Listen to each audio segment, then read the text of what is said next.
2. Hello, everybody. And welcome to the stream. I'm your host, Richard. And I'm Deep.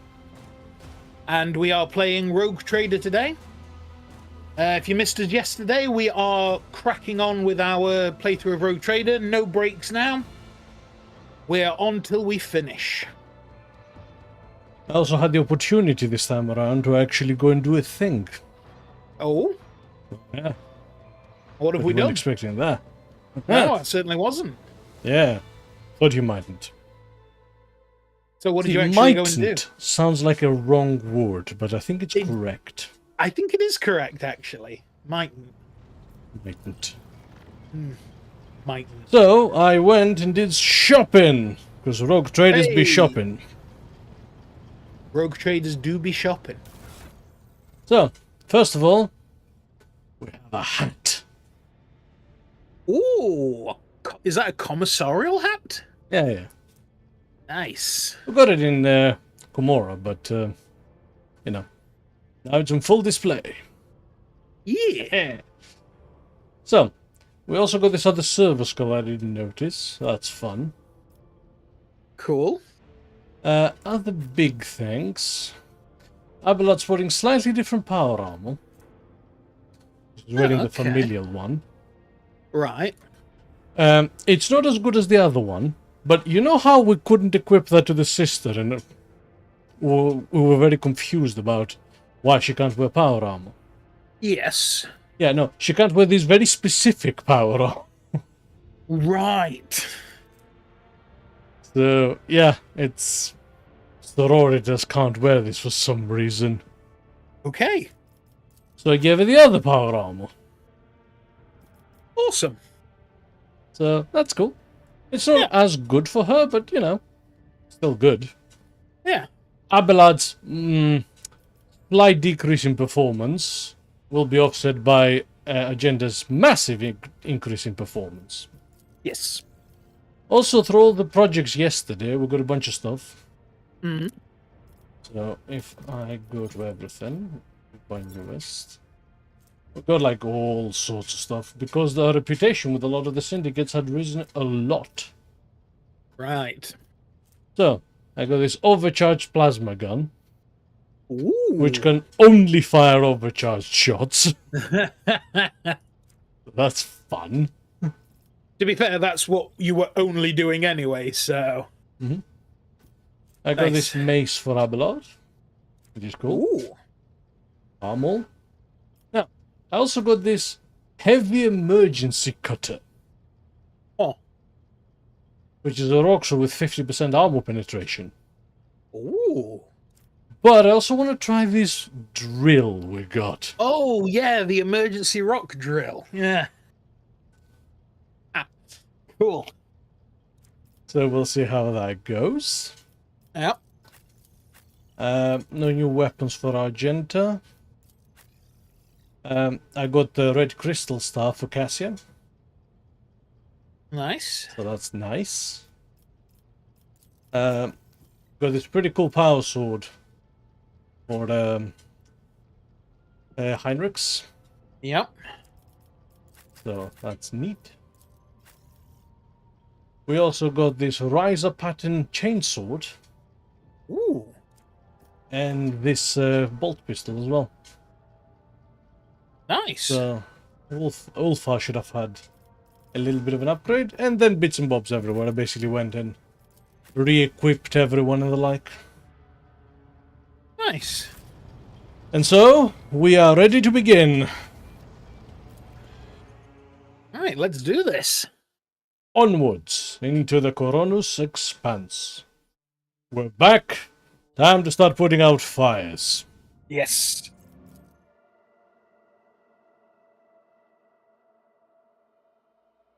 So first things first. Since we're here, Abelard. Yes. Oh, the Heartless. That's always been there. Yeah. Oh, wait. There is actually one thing I forgot to do. Oh, equipping the ship. Yeah. I literally just remembered I meant to do it earlier. And it slipped my mind. It's fine. Yeah, this is a complete retrofit. Okay, so engine. So 19 speed, so it's very fast, but not really maneuverable. That's slow, but has very strong acceleration and braking. Mm-hmm. Low acceleration and braking, low acceleration. 12 speed with strong acceleration and low braking. And more movement points when ramming. So yes. Oh, that last one was really 13. good. Yeah, that's the one we went for. Yeah. Shields, 95, doubled against blasts. 120 everywhere. Wow. 190 everywhere. Double against kinetic. No. 190 will do. Triple void shield. On the Auspic side, oof. Ooh. 85 hit chance, 10 crit chance, 15 evasion. No, no, no. 98 hit chance. 19, 20 crit chance. Oh, lance weapons and macro cannons do more damage. That's for allies, though, isn't it? Yes, that's true. That is true. Yeah. So, 20% crit chance, I would say. Yeah. On the Ceramite side, 12 points of damage from port and starboard. Yeah, let's go for that one. So, our arsenal. So, on top of everything else, we've got these Wrath Starfighters. Ooh.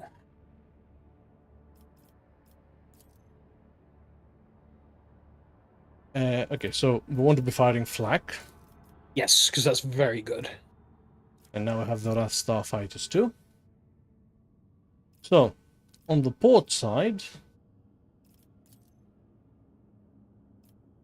that's a lot of damage. Go with those. 4 shots for 21. 3 for 21. 4 for 21. 2 for 21. 4 for 27. Alright. On the dorsal, we have the Melter Bomb Mortar. 4 shots for 21. And chance to start fires. Or the God's Bane Lance. 52 to 60. Or more macro cannons, actually. More macro cannons is nice.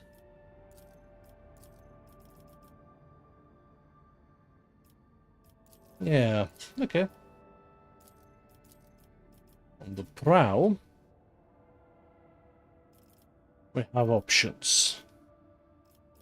The Audacity of Janus torpedo tubes. Are Eldari torpedoes. Yeah. That's pretty cool. Void Sunder Lance battery. Let's put that one in. Cool. And yeah, let's go for the Audacity of Janus torpedoes. Oh, shit. Everybody was unequipped. Good thing we came back here. Yep. So, obviously, we're still the Supreme Commander. Yep. Oh, Jai is almost as good as Pascal Yeah. as the Shield Master. Wolf is almost as good as Abelard for Master of Maneuvers.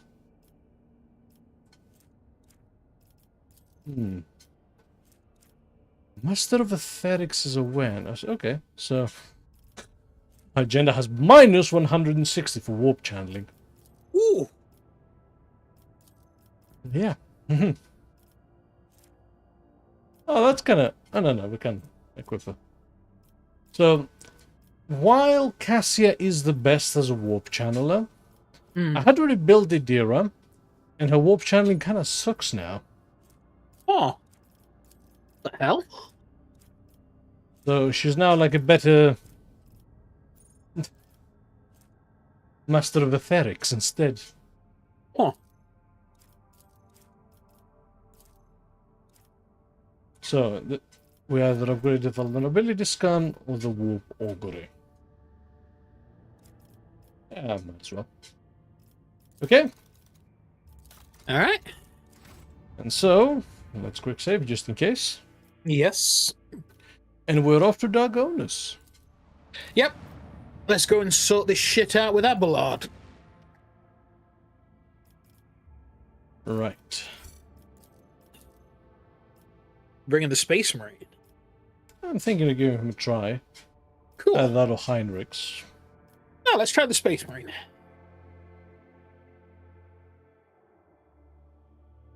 Well, I think we kind of fucked up the skill selections. Yeah? Hmm. How so? No, there's quite a bit of overlap, and our preferred team doesn't cover all bases. Ah. Ladies and gentlemen, please stand aside. No need to crowd around. Governor Drivestem will take care of everything.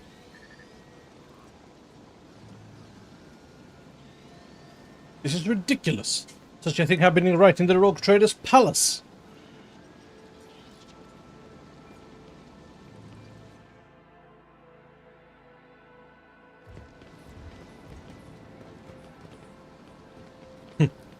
Of all our power armor dudes in a row. Right. You are confronted by the sight of dead bodies at the entrance of the palace. The corpses have been hauled into a pile. Some are dressed in the uniforms of palace wardens, while others are arrayed in the clothing typical of Dargonus nobility. Upon seeing you, the young enforcer stands at attention and swallows noisily. His voice trembles as he says, "Your lordship, we are honored by your presence." Sorry, when it said his voice trembles, I don't know why, but my mind instantly went to that Simpsons character that always does like the fast food job. Your lordship, we're honored by your presence. No, that's more the voice cracking, not trembling. It is, yeah, but my mind instantly went there. What is this mess? You see, your lordship, those people wanted to attack Second Lieutenant of the Palace Guard, Second Lieutenant of the Palace Guard, Elam White, reporting. Shortly before you arrived, we averted an assassination attempt on the RogueTrader.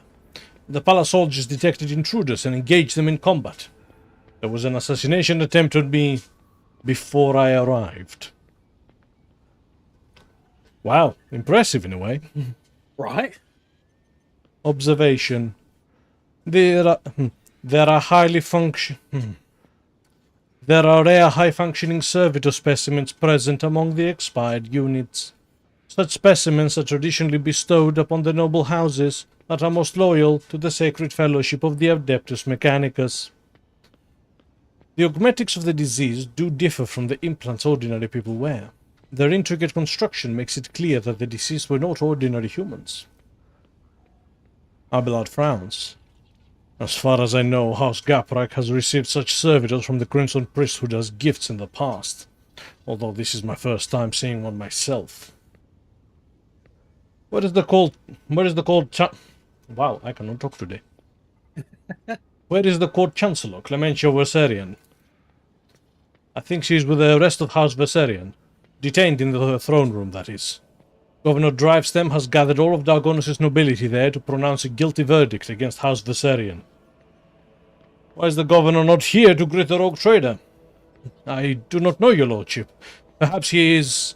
The guard throws a fearful gaze at Abelard. You can probably find him in the throne room, where the governor intends to put House Verserian on trial. Right. I didn't? There's a crumpled letter.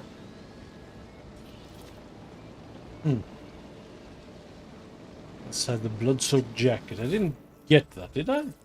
I don't know. I was going to say, actually, because nothing popped up. There is. Oh, we did. The letter is soaked with blood.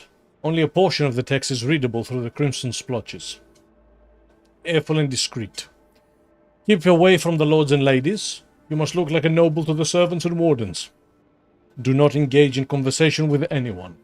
Your task is to avoid exposing yourself ahead of time, and let Viserions get away while the wardens are busy guarding the rogue trader. Odd.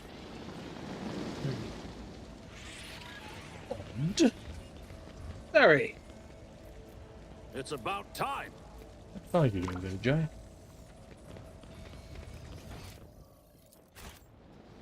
Right, let's go inside. Yes.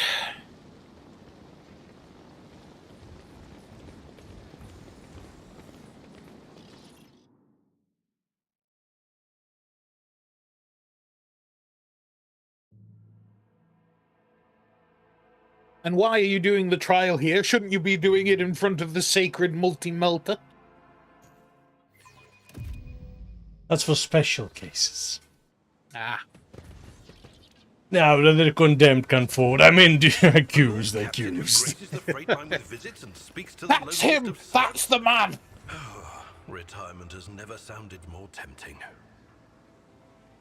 All it means is that he is more attentive to his subjects than Lady Theodora ever was. It is unfortunate that you should find this surprising rather than heartening. I'll lay claim to the stars. Let me through. I have an appointment with Chancellor Clementia Viserion.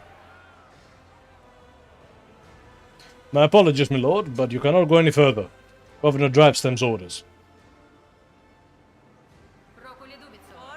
This is ridiculous. I shall file a complaint. Move over. Let his lordship the rogue trader through. I humbly beg your pardon, your lordship. Yeah, you better bow. Your lordship, please, this way. That's yours. Yes. Your lordship. 'Tis an honor. Governor Urban Drivestem seems to materialize out of thin air. So suddenly does he emerge from the crowd. I regret that such unfortunate circumstances has occasioned the rogue trader's visit to the capital. Clementia tries to take a step forward towards you, but the warden nearby stops her. Her face is veiled with fear and weariness. Your lordship, you are here. Please, you must hear us out. Oh, yes, we have been greeted by Diamond 1980 for the Emperor and Sanguinius. I remember you. Yes. Our Saudi Arabian friend has joined us once again. Welcome to the stream. Indeed. And I said the Welcome back. Philippines. Got it wrong. Anyway. The rogue trader is undoubtedly here to listen to the testimony of each and every one of us, and to punish the traitors. The governor's words directed at Clementia are harsh. They are echoed by the scornful sneers and whispers of the assembled nobles. We have known each other for many decades now, and we have had our fair share of disagreements, but do you really think my flesh and blood would trample upon the very definition of honor and loyalty? Abelard's voice is quivering with rage. The governor sweeps his gaze over Abelard, then replies, a faint shadow of doubt in his voice. We have evidence implicating them, Abelard. I am sure that his lordship will arrive at a fair ruling. Let's see. What are the charges against House Viserion?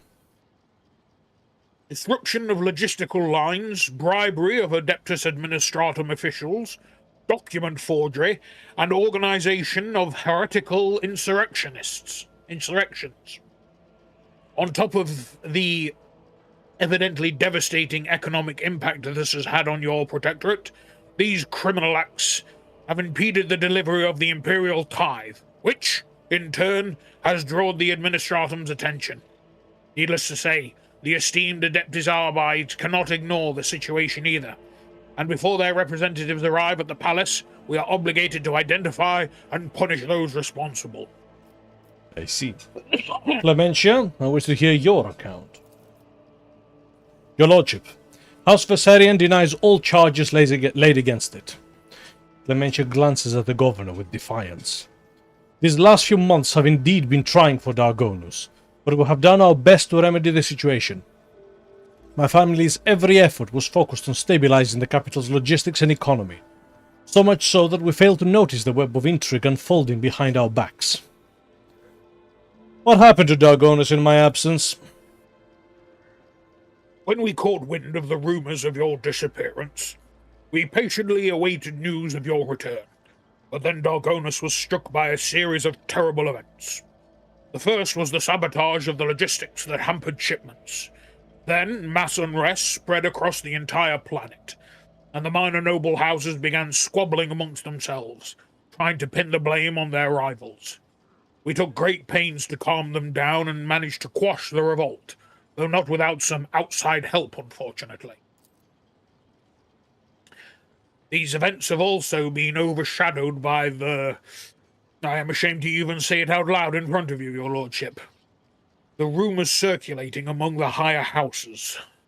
The governor stammers, then takes a deep breath.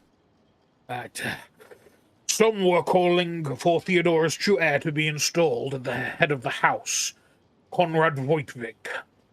Not all of your subjects... Voitvir. Not all of your subjects have forgotten the past efforts for the benefit of the Trade Protectorate.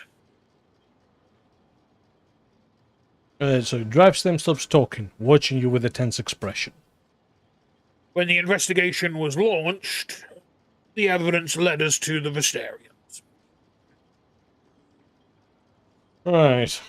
So, first of all, before we continue, why are there dead bodies at the entrance to my palace? Your lordship, I humbly beg your pardon. Drivestem bows once again, trying to placate you. You see, right before your arrival, the palace guards discovered a plot to assassinate you. Unfortunately, the malefactors were disposed of before they could cause you any harm. So, Drivestem, you aren't accusing one of Dargonus' leading noble houses of treason without airtight evidence, are you? Of course I have evidence, your lordship. The investigation has established that members of the Visterian family, which is responsible for both Dargonus' fleet and its logistics, use their contacts and influence to forge a host of documents in order to undermine the planet's supply routes and economy, thus fomenting unrest among the inhabitants. Allow me to introduce my son, Cornelius. No one named Cornelius is trustworthy. Nope. That's just, life. That's just The how governor- it is. You hear that name? It's untrustworthy. The governor points to the lanky young man standing beside him. He bows curtly, but avoids meeting your eye. Cornelius holds a prestigious position at the Administratum Palace, and it is thanks to him that we managed to identify and trace the entire chain of forged documents. The investigation has led us to the perpetrators, who had admitted to acting on the orders of a member of the House of Viserion. It was they who were intent on spreading the idea of restoring the title of RogueTrader to the true heir. This young man is shrouded in a mist of grey and blue. Sickly shadows of fear are fluttering around him. Cassia speaks so quietly that only you can hear her.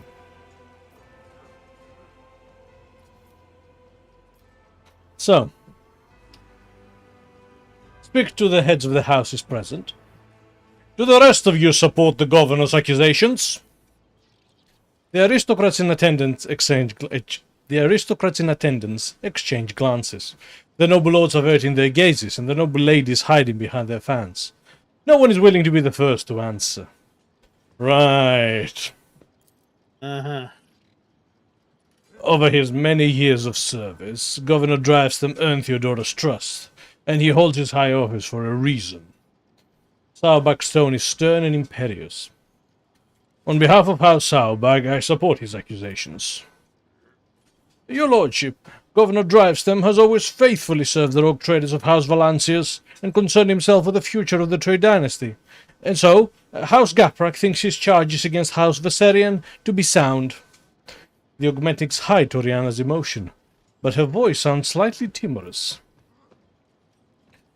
I humbly ask you allow me to speak in defense of my family's honor.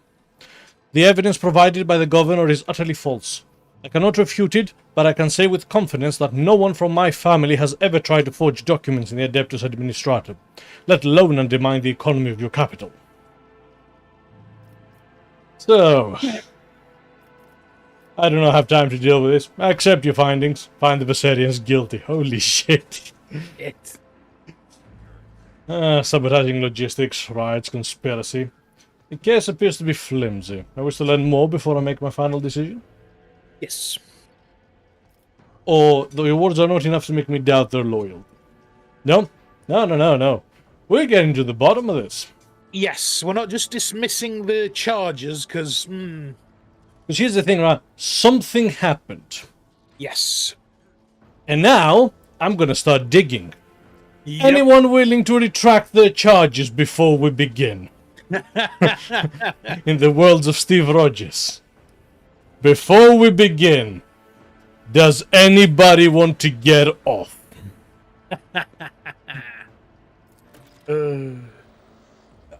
That's you. As you wish, your lordship. The governor inclines his head in a stiff bow. Speak to me when you are ready to announce your verdict. Thank you for your willingness to help, Lord Captain. I am certain that all the charges are false, and I would be grateful to help you in exposing them as such. I think you should speak to everyone present, the noble lords and ladies. Yes. The RogueTrader is about to start asking questions. And you will notice that I have, in fact, brought a space marine along. A new challenge for me? I suggest you answer truthfully. And he will eat you at my command, and then he'll know the truth, because that's how they find information out. The lords and ladies, sumptuously dressed in the colours of House Gaprak, are standing in a half-circle around Toriana and her son, Vincent. The bodies and faces of almost every member of his dynasty are covered in large, ornate augmentics. Toriana Gaprak curtsies to you. Her mechanical voice sounds distant and indifferent. Greetings, your lordship. May the Omnisaya grant you understanding. With a click, her visor oculars swivel to the seneschal. Abelard, it must be difficult for you to be here under these circumstances, with your house standing accused of such a grave crime. My family, Lady Toriana, is yet to be found guilty of anything. That verdict is for the RogueTrader to reach. So, do you think the accusations against the Viserion family are true? I would not take such a responsibility upon myself and rule on their guilt, your lordship. I do think Governor Drivestam's accusations are worthy of consideration, however. So, in your opinion, which nobles might have a reason to be party to such a conspiracy? She thinks for several moments before replying. Pardon my bluntness, your lordship, but I will answer truthfully. It could be anyone. Greed, fear, and ideals can drive even the most loyal subjects to do the unthinkable. So, I have examined the bodies of the assailants that were killed today. All of them were high-functioning servitors. Such servitors are only employed by families close to the Adeptus Mechanicus. Isn't that so? It is impossible to read Toriana's emotion in her heavily augmented face, but her sudden turn towards her family betrays her confusion and surprise. Perplexed whispers bounce from one family member to the other. Impossible. Came here by ourselves without any servitors. We know nothing about that. Your lordship, thank you for informing us of this. You are absolutely right.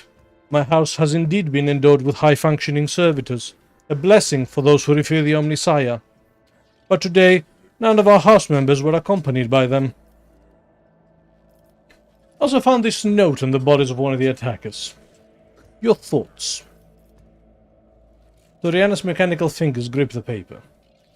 Officially, high-functioning servitors are employed by my house and my house alone. If such units were to attack the RogueTrader, suspicion would instantly fall upon the Gapraks. I assumed that this is what the Viserians intended to happen, but they did not expect the servitors would have this letter with them. Why would servitors have a letter? Yeah. Vincent, I wish to speak to you. Ready to serve your lordship. How may I help? So, do you know... what do you make of the charges against the Viserians? Could they truly be guilty? I do not think I can doubt the validity of the accusations, but... Vincent's voice trails off and he seems to retreat into himself for a moment. Before continuing, he takes a deep breath. I'm not sure that House Viserion had a reason to betray you, your lordship. I do not know of any instance where their loyalty to you and the Emperor was anything less than unwavering. I know you care for Astasha, Viserion. Are you prepared to watch her die? Vincent's jaw augmentic screeches slightly. The young man scrutinizes his mother and other family members for a few moments. There is something you ought to know, your lordship. Today I noticed one of my family members to be in an odd, uncharacteristic mood. Halen Gaprak is my paternal second cousin once removed. I have no idea what that means. All I can think is that bit from Spaceballs. So what does that make us? Absolutely nothing.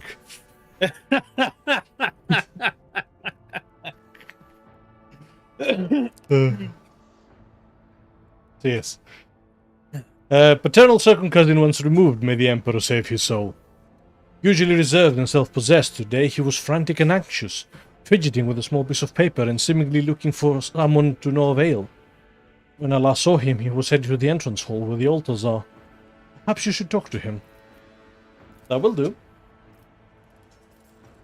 I shall take my leave now. Victory awaits!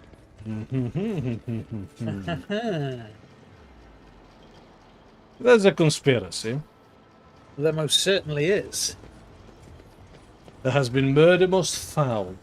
See, there is a critical problem in their everything. The Viserions have absolutely no reason to betray us. Yeah. Ooh, swanky. Yes. In fact, the more loyal they are, the more they get rewarded. Yeah. None shall stand in my way. They went from simple navy officers to an actual noble family. Yeah. So It benefits them not at all. they have the most to lose from this and nothing to gain. Yeah. So my guess is that one of the other houses wants them out of the way. I'm guessing it's more than one. All of them, actually. Basically, yeah. Because they threaten all of their power. Yes. A finely dressed man of middle years is kneeling in front of an altar. His palms folded in prayer close to his face. The implant-free parts of his skin are a sickly blue color. The nobleman does not react to your presence. He does not lift his head. He does not blink. He does not even breathe. Only when you draw closer do you realize that he is dead.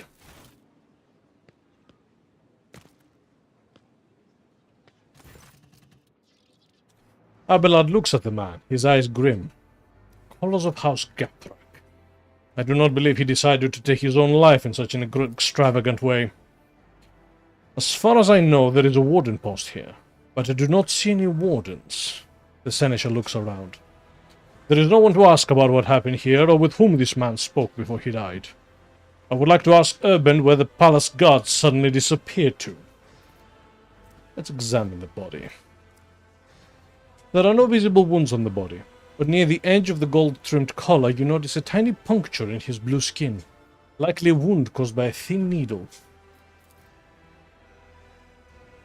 You discover a secret pocket in the lining of the dead man's luxurious jacket. You find a folded piece of paper inside, hiding behind a handkerchief, embroidered with the initials HG. Make sure that the RogueTrader is attacked by someone loyal. It should appear as if it was all staged to let the Viserion family escape. This is the last assignment. Soon your debt will be paid in full. Very suspicious. Very. We're almost certain that you're almost certain that the wardens are usually stationed nearby. But their post is empty. Where have they gone? This would be an excellent question to put to Governor Drivestone. Death came for him suddenly and ravaged his body with cramping spasms that prevented him from falling to the ground. Some rare poisons have such side effects. The affected victim suffocates slowly, without being able to move or call for help.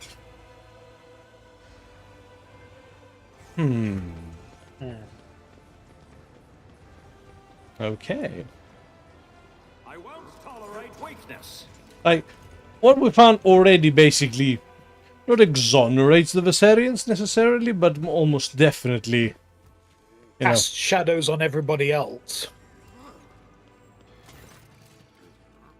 Before bowing, Sauerbach scrutinizes you with a bitter, judgmental look. Your lordship? Hector Sauerbach, looking like a younger copy of his father, stands at a slight distance close to his mother. An expensive yet understated dress serves to highlight the dazzling beauty of Macarius's wife, Regina Sauerbach.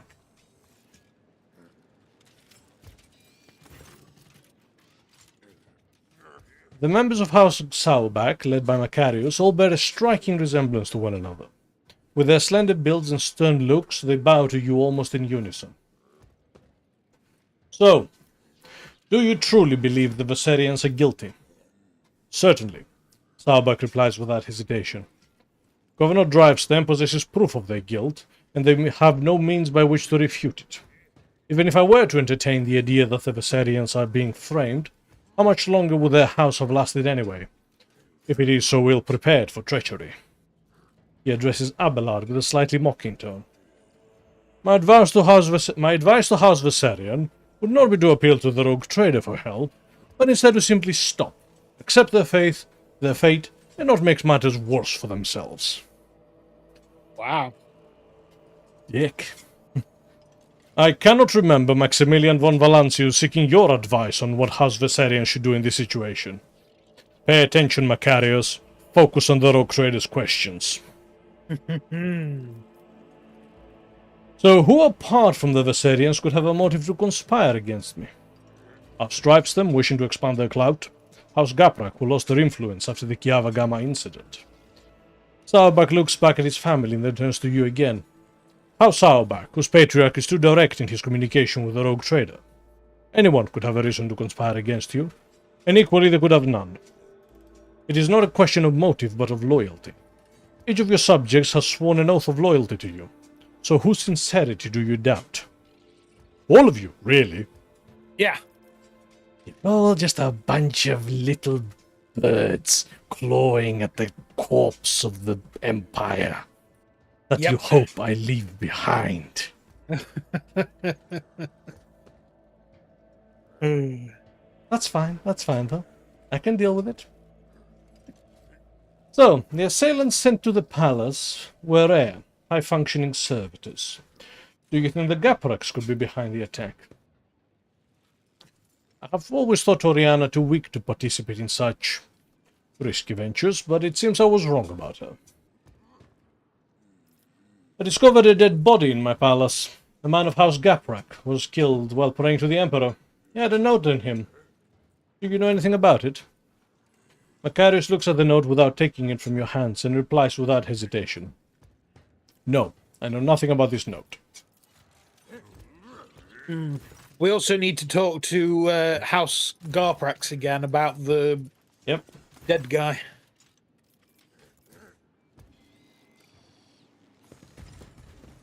Oh, Toriana.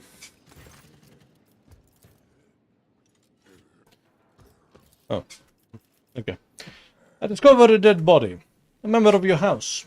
Right here in my palace. He died kneeling in prayer. Toriana covers her open mouth with her hand in surprise, and turning to her family, looks for someone among them. Halen. It can't be. Halen, was it? Tell me about him, Toriana. Halen is one of the lower-ranking members of House Gaprak. Despite his advanced age, he never held high office, but he was forever striving to better his position, even beyond his abilities. Many members of my house struggled to cope with the misfortune that befell Kiava Gamma and our family. Some members could not reconcile themselves to our new position. Halen was one of them. What could have happened to him? Toriana's visor oculars are fixed on the floor, her fingers restlessly clutching in the fabric of her dress. Doriana, the time to keep silent is long gone. The future of the Von Valancius trade dynasty and your house are both at stake now. We lost Giavagama, a truly devastating blow to every member of House Gaprak. I lost all hope for the future, and my kin lost their sense of purpose. We needed time to recover and chart a new course for ourselves. We were, and still are, more than capable of doing that. But I will not deny it. The other houses have offered us their assistance, for their own self-serving ends. Perhaps Halin decided to take them up on one of their offers behind my back. The Seneschal bows ever so slightly and speaks quietly so that only you can hear him. Lord Captain, the Gapraks, all, or perhaps only some of them, are definitely involved, but I suspect that they were not behind the plot against you. Helen Gaprak could be nothing more than a puppet in the hands of the deaf puppet master, who must expose whoever this is if we are to prevent the pestilence of heresy from spreading any further. See, now that's the problem you have all made, right? Is that now we have problem people within my protectorate. Yep. People who are a problem and a threat. This is no longer, ooh, let's pile on Abelard. Yep. Which, you know, good luck with that. This is also a case of, ooh, now the RogueTrader is actually invested, oh shit. Yep, and he will not stop digging. So, what do you suggest we do? Interrogate the heads of the Drivestem and Saubach houses. One of them has been pulling the strings here. Once we uncover new evidence, announce that the guilty party will be publicly executed. Before you pronounce the verdict, I suggest focusing on each house in your indictment speech, and I shall observe them. I have known these people far longer than you have. I know all their gestures, habits, and behavioral quirks, and I'm sure that I will be able to determine which of them was responsible for the riots based on their behavior. See, I wouldn't put it past them for the answer to be both. Yes.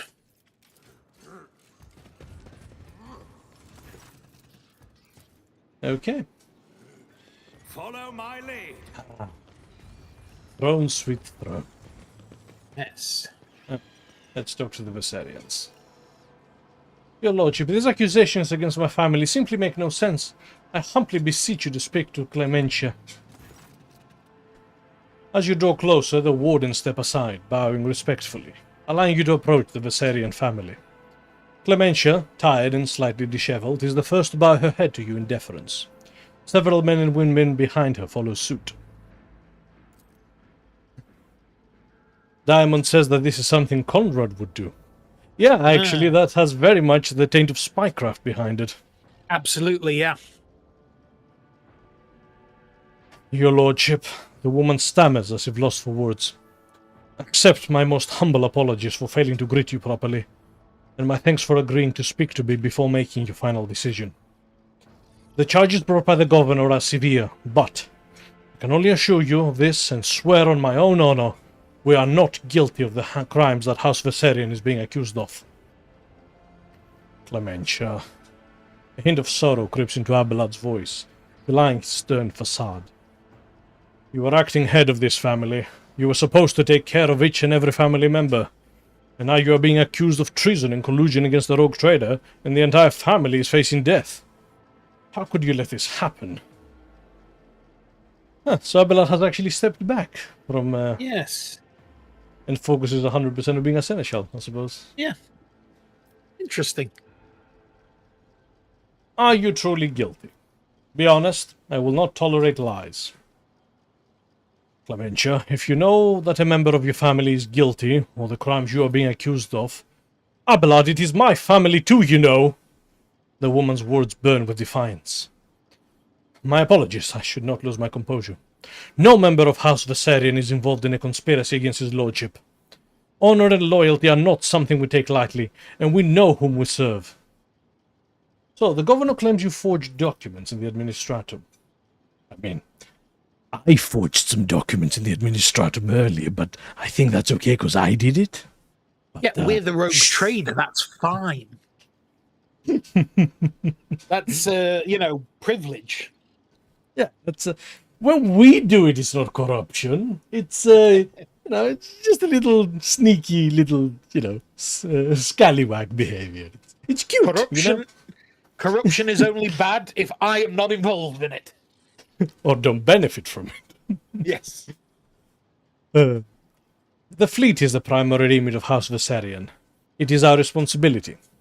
Logistics and supply routes are another area of our responsibility.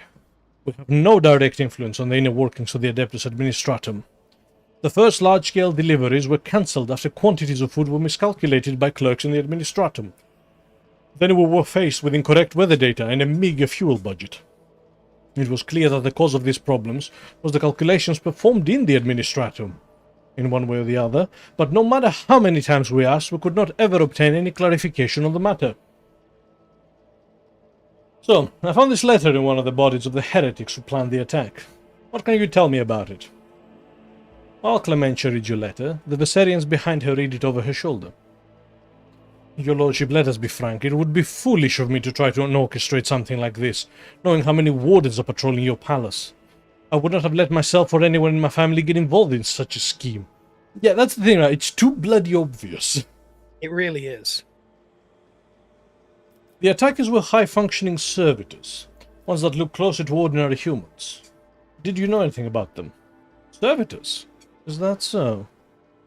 Clementia crosses her eyes and furrows her brow, deep in thought.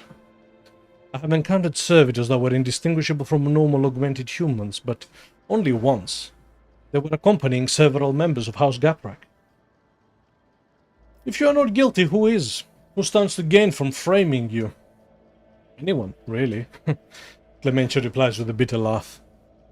The other houses consider us unworthy of our position, and many would jump at the chance to get rid of us and gain control over what was once our domain. The planet's fleet and logistics, at the very least. Lady Theodora chose to grant noble status to House Viserion, but the other houses, which have served in the Expanse for millennia, did not welcome the decision. It has led to some difficulties. So, I also discovered the body of Halen Gaprak here in the palace. He had this note on him. Do you know anything about it? The younger members of the Viserion family crowd around to examine the note in Clementia's hands. All present are beset with worry and bewilderment. I'm not sure if this is relevant, but perhaps you should know. Since the fall of Kiava Gamma, House Gaprak has been faring poorly, to say the least. They have been looking for ways to enhance their influence and to improve their lot, including asking for help from the other noble houses. They have not approached us, of course.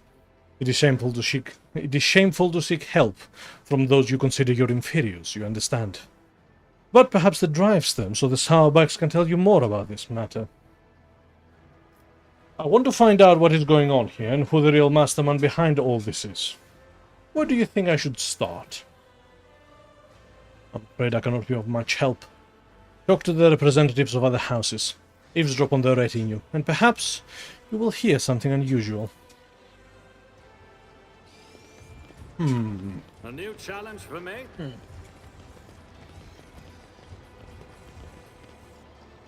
So, let's have a chat with the governor. Yes.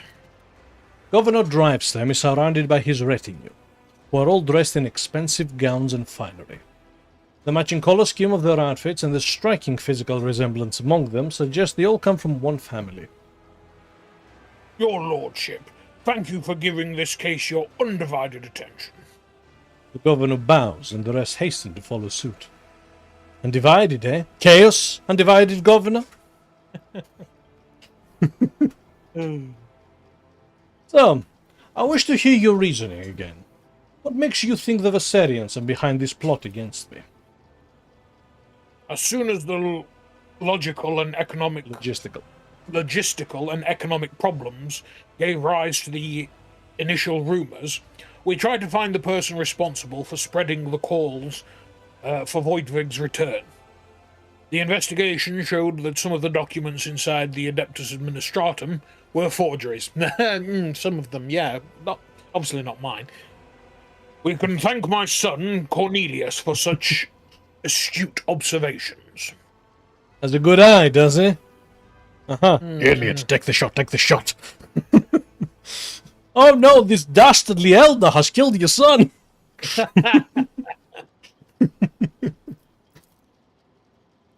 Your lordship. A slender young man bows to you awkwardly and nervously licks his dry lips. I assure you that my humble person is undeserving of your attention. Oh, you are very deserving of my attention, young man. Cornelius holds a prestigious position at the Administratum Palace, and it was he who discovered the errors leading to the disrupted logistics.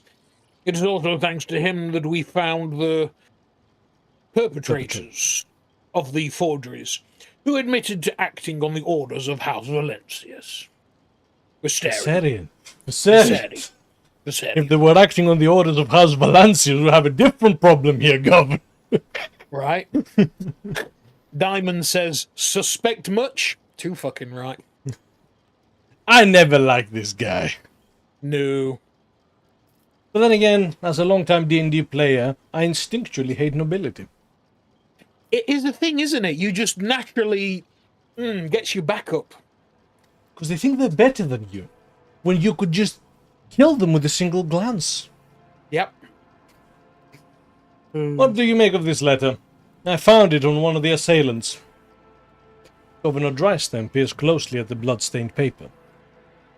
It looks like another piece of evidence implicating House Viserion. Perhaps they truly did intend to kill you, or at least cause a stir to help them escape custody during the confusion that followed. A couple of issues with that. If House Viserion wanted to kill me, I'd be dead 13 times over. Yep. Because all Abelard had to do was, like, not even do the deed, just step back. Yep. Secondly, unless we are facing the identity killer here, who leaves behind pieces of his, identification. His bank card, his, a recent utility bill. He says, but still, not every noble is bad person. They have No. I will they, agree with that. Yeah, they can have a Abelard's pretty chance to. Yeah, Abelard's cool, and they have a chance to surprise you, but it's just an instinctual thing of the lower classes to.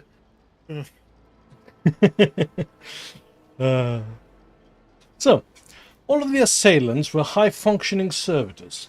Such servitors are only employed by families close to the Adeptus Mechanicus. High-functioning servitors?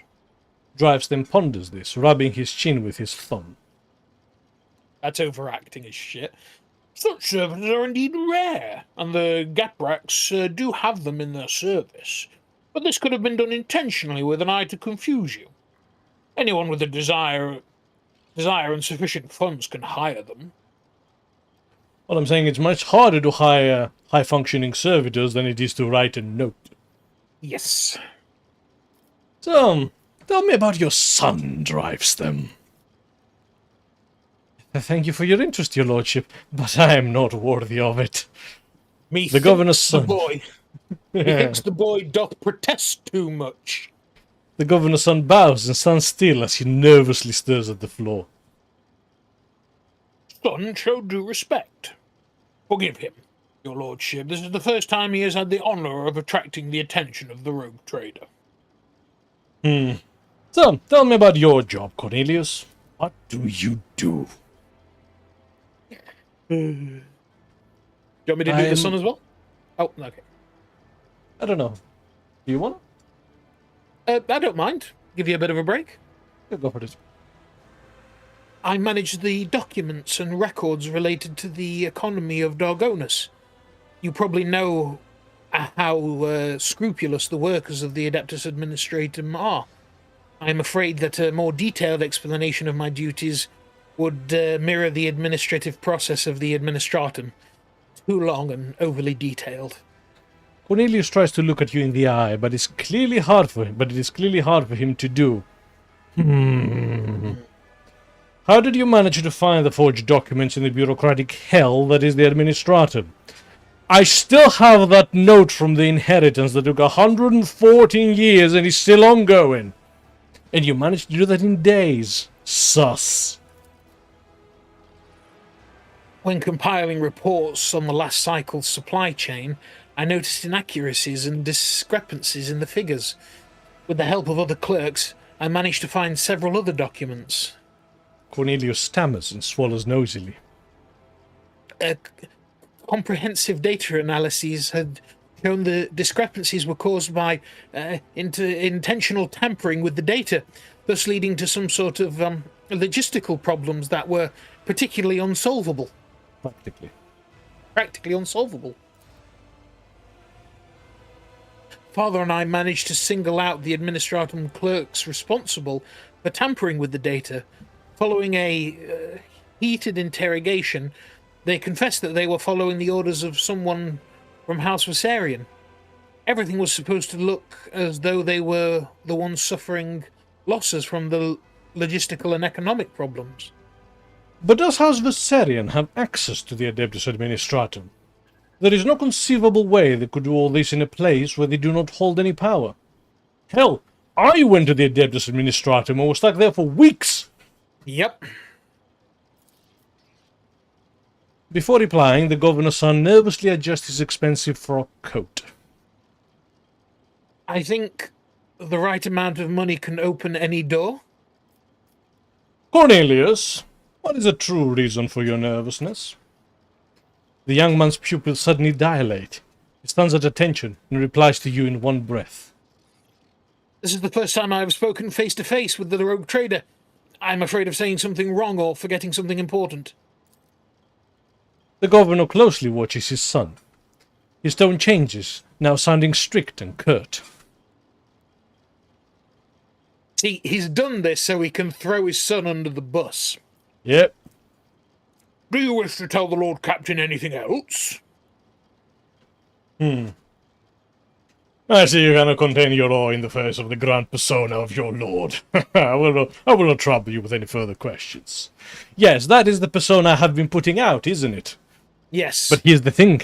It's a persona. Place your hand on your weapon.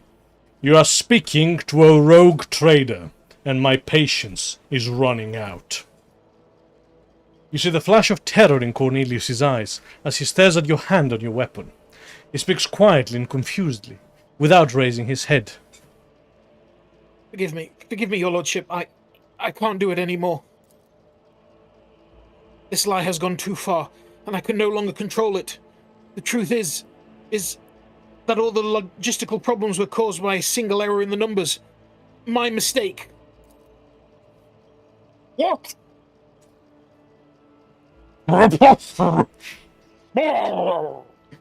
Urban looks genuinely shocked and enraged. Oh. When I discovered my mistake, it was almost impossible to restore the supply lines. Then I was approached by someone who said they were a friend. They did not give me their name and I never saw their face. They promised to fix the problem. All I had to do was pretend that the Viserians were responsible for the mistake.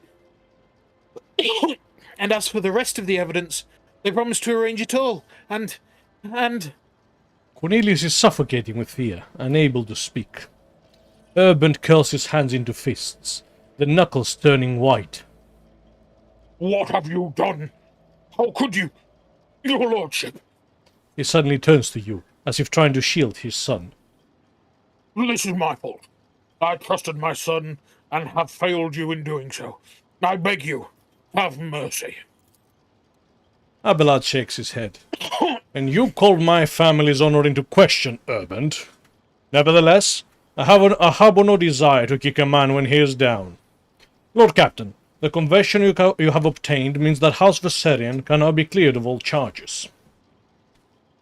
There's still more to talk about, Abelard. Oh, indeed. Because now I'm on the case. And something is afoot. What is this friend that approached you, Cornelius? How did the two of you communicate? By letter. I received a letter out of the blue one day. It was unsigned, but the person writing already knew about my erroneous calculations. They offered to help me cover up my misdeed, and in return, I would name the Viserians as the one who had sabotaged the supply lines. All I had to do was gather together some documents and reports, that were listed in one of the letters. That and keep my mouth shut. Yep. Spycraft. That is Yep. classic spycraft, actually. That's It- like it Cold is. War spycraft. It's textbook. Yeah.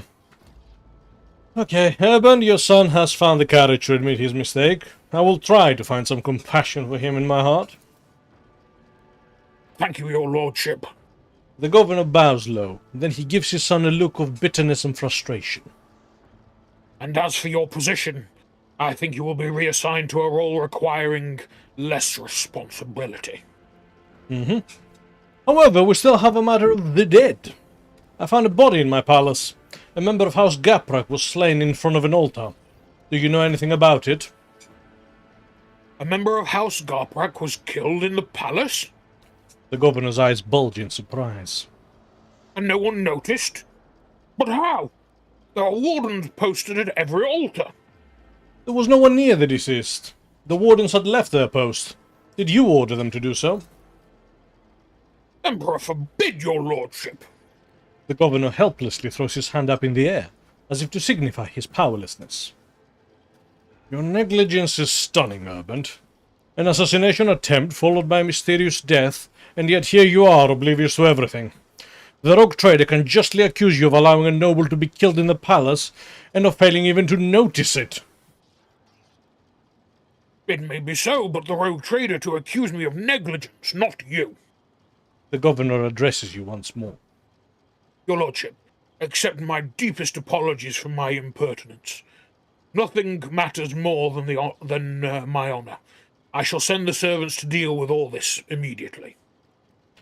So, did you see Halen Gaprak today before I arrived? Halen? I did not see him myself, but perhaps... The governor turns around and asks his family. Have any of you seen him today? The nobles talk quietly among themselves, and then a middle-aged woman with a tall, extravagant hairstyle replies to you. I think my sister saw him sitting on the bench some distance away from the palace's entrance. We think he was accompanied by a gentleman, but forgive us, your lordship, we could not make out his face.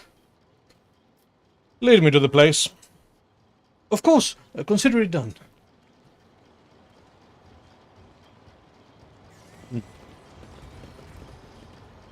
We actually have to follow her.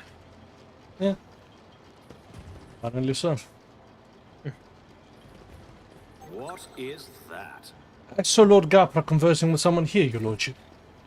It's an honor to assist My you. house would be proud of me. I recognize the bouquet. How Sourback serves this wine. And of course you all remember, during our Magna Accessio, Gaprax and the Sourbacks were in very hush-hush conversation with each other. Yes.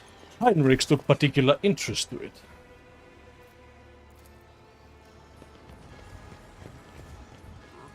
So, let's go chat with Toriana again. Nope, nothing here.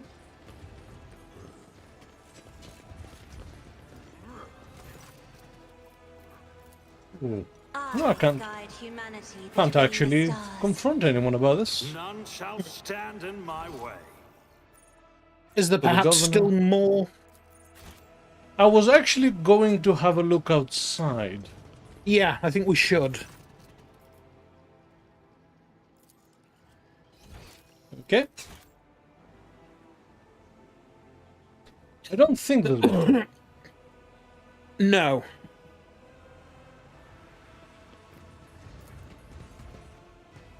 Oh. Your lordship, are you leaving already? But everyone's waiting for the verdict. I humbly ask you to speak. Okay, no, we're locked in. Okay. Is there any more evidence we think we can get? Oh, greetings, Hannah. Oh, hello. Welcome to the stream. Hope you're doing well. What's with that tag team looks like? Right.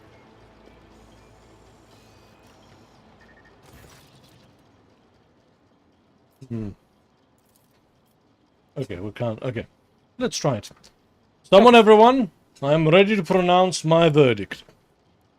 Governor drives them, tensely bows, and replies without hesitation. Understood, your lordship. Allow me to prepare everything. Many faces are watching you, each and every one awaiting the rogue trader's verdict with bated breath. First of all, the Viserians are clear. They have been completely cleared of charges, as far as I can tell. Yep. Now, who's responsible? That's the bigger question. The charges brought by Governor Drivestem were fabricated. House Viserion had nothing to do with the orchestration of the riots or the plot targeting the rogue trader. However, the real perpetrators are here in this very room. Abelard, bring me my Belgian moustache. Yes, we just need to see who is going to do the evil voice. The seneschal nods at you as if urging you to continue, then shifts his piercing gaze to the crowd before you. Urban drives them. You have exhibited inexcusable negligence by failing to question the possible involvement of any other family besides the Viserians. We have discovered the attempt on my life was orchestrated by a member of House Gaprak.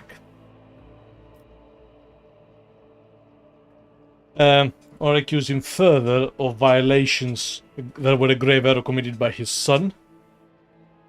Yes. Hannah is excited. That's a favorite detective novel trope.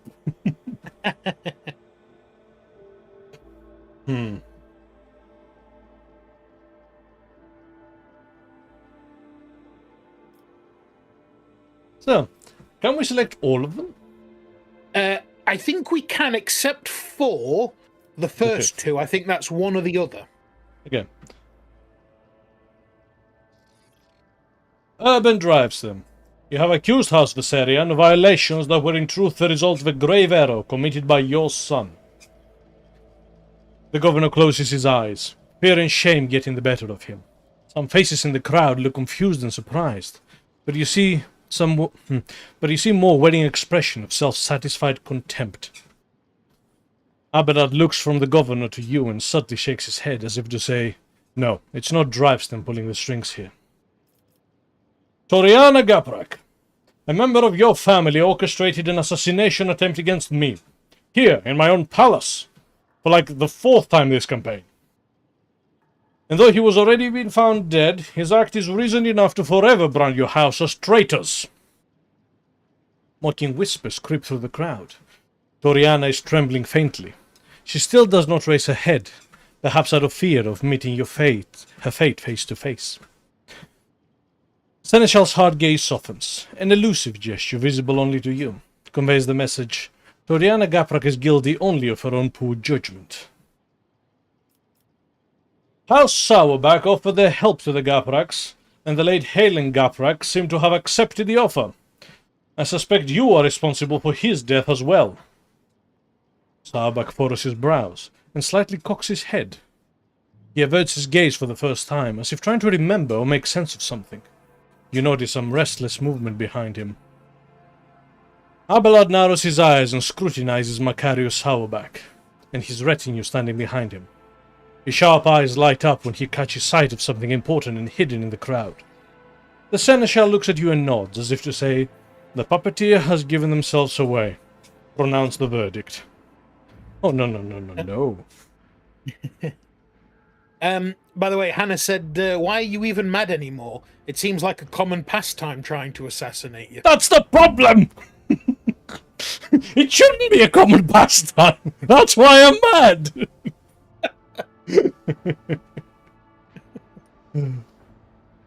Urban drives them. You have exhibited inexcusable negligence by failing to question the possible involvement of any other family besides Viserion. We have discovered that the attempt on my life was orchestrated by a member of House Gaprak. That's the same as before. So, in this conspiracy against the rogue trader, I find the air in the room is frozen with a tense, almost electrified silence. All the nobles, some with fear and others with reverent anticipation, await your verdict. I delay a moment to really let them stew. to make a power move. Hannah says, but you're such an asshole. Hey! Don't lob facts as if they're accusations at me!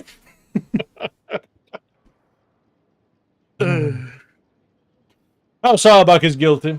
The head of your family has never tried to hide his attitude, and that's more than enough to convict him. Oh yeah, I see why now. Yeah, okay, that makes sense. Yeah. But we're going to go for number 1, though. We are, yes. House Auerbach is guilty. Seneschal, you may take it from here.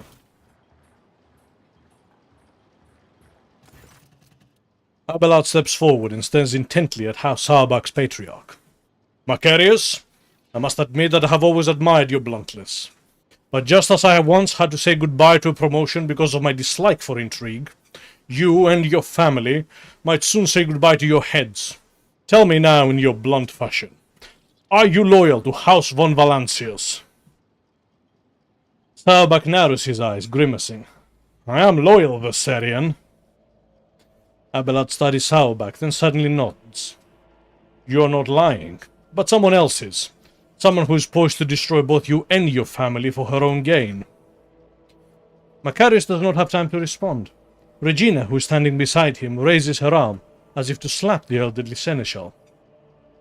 Abelard deftly catches her wrist, stopping her hand right in front of his face. Her dainty hand is adorned with a massive augmetic ring, topped with a thin spike dripping with venom.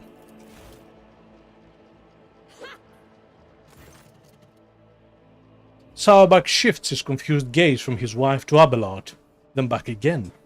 The stiff arrogance has vanished from his posture. Regina! You? Mother? Upon realizing what happened, Hector recoils from his mother. Macarius, your bluntness makes you an open book. When I talked about helping the Gapraks, you had no idea what I was referring to. Your wife, on the other hand, her eyes started shifting like you would not believe. Regina Auerbach, you alone betrayed the RogueTrader, jeopardizing the prosperity of the von Valancius trade dynasty, and you alone are responsible for your unmasking. Hannah's saying, who would win, one elderly lady or Abelard, Giga Chad? Especially since we put him in power armor now as well. Yeah. It's Mega Abelard or just random woman. Who aided you? There is no way you managed all this on your own. Oh, of course I didn't. I have too many helpers to list them all. But rest assured there are plenty of them, just as there are plenty of people who follow Master Voitvir. My death will not change anything. The true RogueTrader will come and take his rightful place when the time is right. Why would you do this? Like the spike on her ring, Regina's words are dripping with poison and rage. Because Dargonus is serving an impostor. The true heir of the Protectorate bears a different name. When Conrad appeared on Dargonus, he paid me a visit, and opened my eyes to the truth of the situation. Theodora was killed by the one whom she had so unwaringly taken under her wing. A lie. Well, me? Couldn't kill No. shit. No, the sister. Well, yeah, I mean, you know. Yeah. Macarius is too narrow-minded to even consider opposing the RogueTrader, even an illegitimate one. So I had to wait for the right moment, and the disappearance of the Lord Captain could not have come at a better time. It was quite simple to trigger a chain of events on Dargonus, so that the people remember Master Voitivir's past service. It seems that many of your subjects do not actually consider you a worthy successor. See, she's doing the whole, victim spills everything at the interrogation scene. It's beautiful. She's even doing the evil voice. Why the Versarians? Like, of all the people you could... why the Versarians? Right. Because when stripped of the Seneschal's protection, this house is the weakest one in all of Dargonus, and they are particularly disliked by the governor's family. It would have been easy to bury the Versarians under accusations of heresy. Why kill Halen Gaprak? Halen was a good agent, but he was also a coward. He came to me just before a formidable RogueTrader arrived, and he was ready to confess everything. I suggest that he plead for the Emperor's forgiveness first, and he did grant him mercy, did he not? Abelard, the sentence has yet to be carried out. Abelard, the sentence has yet to be carried out. Finish this. Abelard turns his gaze towards you. Does the RogueTrader condemn only the rotten apple, or the entire barrel? Oh! I will not exterminate an entire noble line that is loyal to me just because of one traitor. Yeah. In that case, Regina Sauerbach shall be subjected to intense interrogation, followed by execution. And let that be a lesson to you all. Do not make me come over there. That is literally Wolfenbach's family motto, by the way. Yeah. Don't make me come over there. By order of the RogueTrader, Regina Sauerbach is sentenced to death for heresy and crimes against the von Valancius trade dynasty.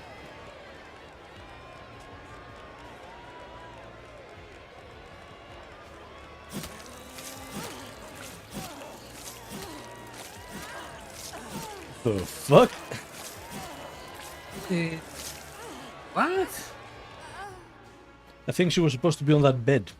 Yeah, I think she was, but like... why did we have a Execution mem- via drill? Right? Tech priest drill? What the fuck? What happened to a good old firing squad, or a hanging, or a guillotine, or, you know. Right? When the nobles disperse, sated by the bloody performance, Abelard approaches you, his steps firm. Lord Captain. Abelard? You have my thanks. A RogueTrader should not waste time on matters that his servants and trustees can resolve, but in this case your intervention was necessary. Not just for the sake of my family, but for your trade dynasty as well. Regina Sauerbach, evidently Conrad's accomplice... Regina Sauerbach. Evidently, Conrad's accomplices continue to plot against your protectorate. I fear we have not heard the last of such scoundrels. Oh, Thanks to you, Hannah Lord says, Captain. No, I was just going to say, Hannah said, well, that was well weird. Hmm. Indeed it was. I think the in-game graphics struggled to keep up with what they were trying to portray. Yes. Thanks to you, Lord Captain, House Viserion is saved. Although it came close to being wiped out as a result of scheming without an imprudence within. Abelard pauses for a moment, staring off into the distance. Sometimes I think about how much I could teach them. I could ensure that they survive in the future without me. What are you going to do now? I need time to reflect upon what happened and the role I played in it. I think I will be ready to resume this conversation later, when we are back aboard the ship. Abelard bows to you deferentially, then turns away, lost in thought.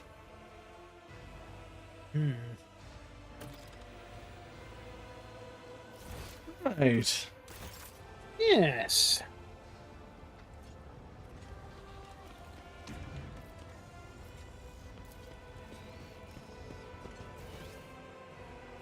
Back out we go. Yeah. Well, managed to root out some traitors. But yeah, Voidvis finally making his move, I think. Yes. Except, I don't know, I felt while a lot of the Protectorate doesn't fully trust us, I have all the keys to power. Yes. I have a bunch of keys to power that they couldn't even have predicted. Like a fucking Dark Eldar.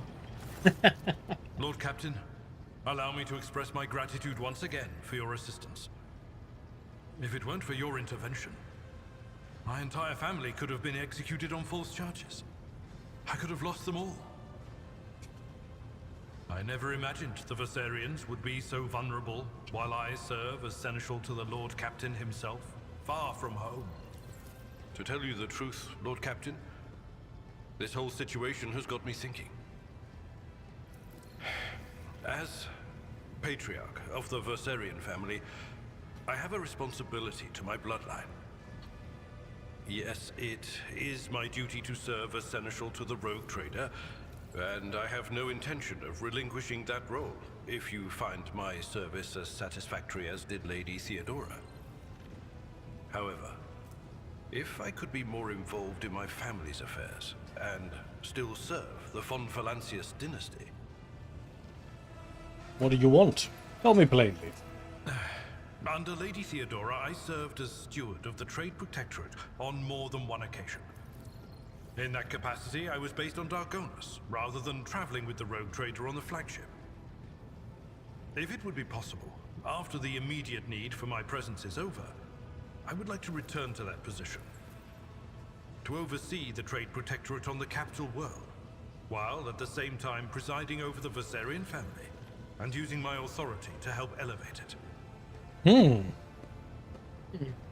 That doesn't mean like he leaves now, does it? I don't think so. I think it Understand. means basically... I think basically it means once the adventure's done, he gets to go home. I understand your desire. Traditions and old ways must change. I will allow you to return to Dargonus after the immediate crisis in the Expanse has passed. In the meantime, can you start training a replacement? Because if you can get someone half as good as you, I think I'll be fine. Thank you, Lord Captain. Under my watch, the Trade Protectorate will remain safe and prosper in service to you. Well then, Lord Captain, it is time I return to my duties. Is there anything else I can do for you? Lord Captain. Diamond says that he didn't think so either, so I think we're good. Yeah, okay, cool. Lord Captain. Lord Captain. Right. I tell you one thing we do need to do. We need to go and have a bath. Do need to go and have a bath. I don't know, the last two people, I don't feel like they'll appreciate being called in. What the hell? A Talos pain engine, we brought it with us. Oh. My statue. Meh. A cog from Kiava Gamma. Yes, it's coming across very nicely. Indeed. Rather. And that's a chunk of crude rock. Right. To the bath.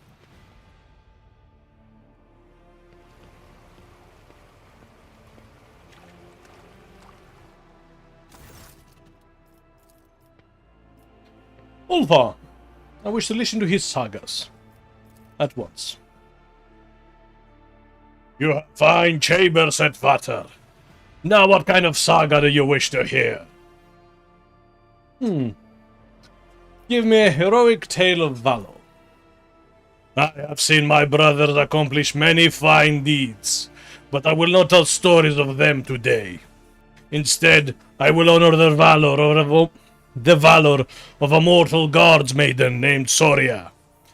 When all of her comrades have fled or fallen, she alone stood and fought with us against the unholy scourge. She died with honor, a last pistol in one hand and a torn banner in the other. Fragile is the human form that stands with the Astartes. Yet those with heart aflame a hero's honored place will claim, beside the Old Father's children. How about something amusing? Once, my brothers and I clashed with a throng of orcs. On the 5th day of the fray, Brother Harad skewered one of the meaty bastards with his chainsword, and his sword got stuck. The fight still raged on around him, so Harald just kept swinging his sword, and the impaled corpse along with it. And that is how he got his moniker, Harad Bardfang. Flies the green carrion above a battlefield bloody. 'Tis the banner of Harad, his glory displayed. It sends his foes fleeing, afraid of becoming Bardfang's new standard. That's fair. So, what about a terrifying tale? Once, when I was young, a foul sorcerer bewitched me in battle. It made me see my own brothers as warp spawn, and I attacked them. Good was my fortune that our leader made short work of the scum before I could harm any of my brothers. And great was my horror when I realized what I had nearly done. Foams the mouth of the spellbound runt, biting the flesh of prey misperceived. The sorcerer's grief will forever remember the pup scarred by brotherly blood, all but spilt. Well, thank you for that. Well, far, that will be all. Until next time, Eitwater.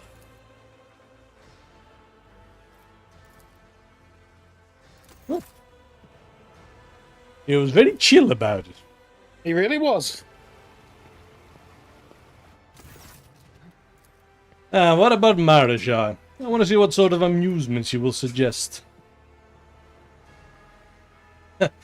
There's an achievement for taking a bath with every available companion, apparently. Ah, nice. Marajai does not look pleased by your summons. It smiles ominously. I have been told you seek entertainment, Maximilian. Well, since you demand my time, I have a few ideas for you. How does bloodletting sound? I will not drain you completely, I promise. Are you out of your mind? Ah, so you crave something more sophisticated. What about becoming more closely acquainted with this conductive charge of yours? The Drukhari hooks a claw around a lamp cord. No, Marajai. He purses his lips, pretending to be deep in thought. If you insist. I will personally flay the skin from your back and send your servants to fetch some sacks of salt for the bath. Enough. What are you talking about? This is madness. Marajai's mocking eyes narrow into slits. You wanted entertainment, so you called me. What else did you expect? On second thought, save your answer. I do not care. I will now return to what I was doing before I was so rudely interrupted. Yeah, that's just about what I was expecting, actually. Yeah, makes sense, makes sense.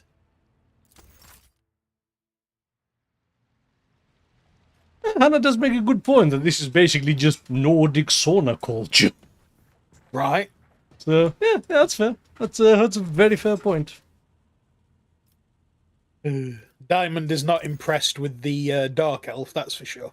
Marajai, yeah, he's, Yeah, he's a Dark Elder, alright.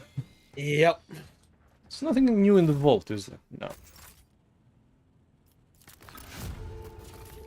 Okay, cool. Anything in the Data Chronicle? In the Data Chronicle? Yeah. What the... Do you keep forgetting that this is the Kickstarter backers? Yes, I do, yes. Thank you. Right, now we've bathed with everyone. And also, you know, helped Abelard. Yes. Yeah, it's less critical, obviously, but...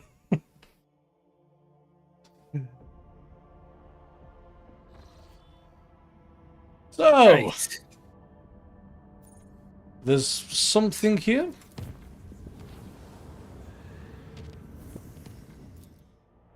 Oh, no interruption. Yeah, I'm shocked. Here's the thing, right? I wonder if this chat... What the frig is that? It.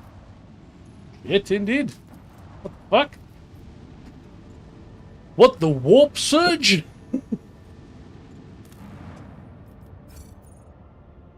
Ah, I'm out of extractives. Oh, check the colony, see if we get the... Yeah, I have not been getting them, you know. Yeah. Whatever, we have most of the stuff we need anyway. Yeah. What the hell is this? The endless chasm, the endless canvas of the cosmic void is interrupted by what looks like a bottomless hole. There's a hole in the bottom of the ocean? Of the void space? What? Sight cannot pierce it. No stars, no planets, no cosmic dusk. There is only total darkness. The Augur team has failed to glean any information from the anomaly, and under the influence of a mysterious force, the void ship is slightly drawn to the heart of the darkness. The officers on the bridge worriedly look up from their cogitators. The machine screens turn on and off chaotically, not obeying any of the operator's commands. The walls of the bridge, the crew silhouettes, and the ship's holy machines tremble and stretch out like rubber bands. Alerts of malfunctioning cogitators and maddened chronographs come in from every deck, as do reports of indecipherable hallucinations gripping the crew.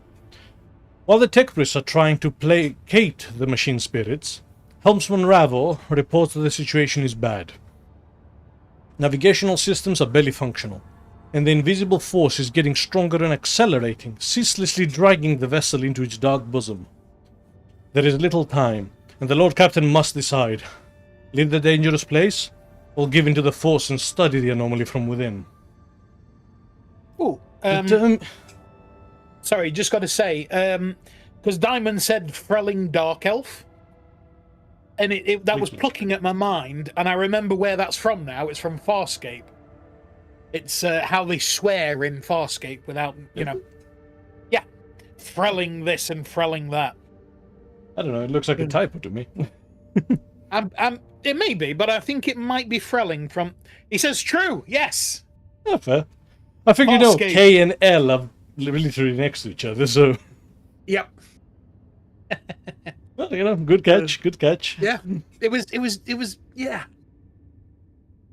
So, let's determine whether the archives contain data on any such anomalies.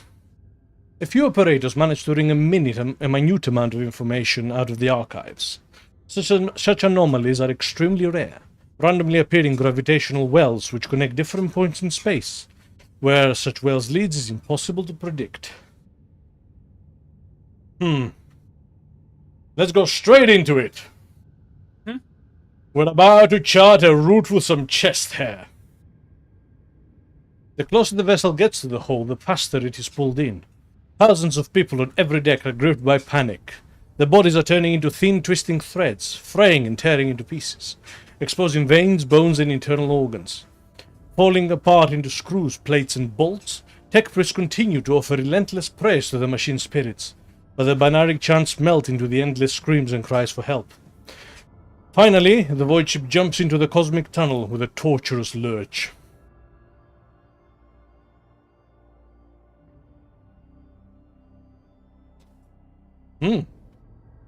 Where did we end up?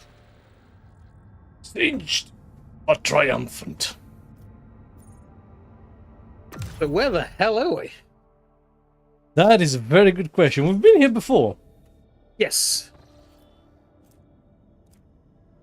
We are, honestly, not that far. Yeah. Actually, Okay. no, it's pretty far over here. Yeah. Neat, I guess. Yeah. So, let us deal with the Xenos skirmish. Lord Captain, an urgent message. Our enforcers have arrested a dangerous saboteur who attempted to gain entry onto the bridge. This incident may be worthy of your attention. You see, both the saboteur and the circumstances of his capture are rather strange. You can not tell if Vigdy sounds baffled or worried. I think it would be reasonable for Magus Pascal to take a look at him as well. Pascal? Okay. What is so unusual about the saboteur and the way he was captured? The thing is, Lord Captain, the saboteur is most definitely a tech priest. He found his way aboard the ship and penetrated all our security system with staggering ease. Both his ability to communicate with machine spirits and the combat potential of his augmentations are extraordinary. But nevertheless, the enforcers managed to capture him. During the arrest, the intruder, he offered no resistance at all. Instead, he asked for an audience with the Great Machine Spirit. When he realized that the enforcers had no idea what he was talking about, he asked to meet with you. I considered it necessary to apprise you of the situation. The infiltration of a RogueTrader ship operated by authorized agencies cast doubts on my tank comrade's stability. If he is indeed my tech comrade, that is. Regardless, I request permission to communicate with the captive. Very well. Understood, Lord Captain. The saboteur will be brought to you.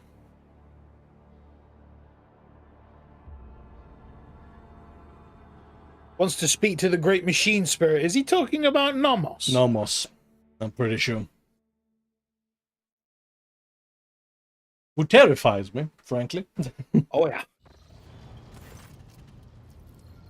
Yeah.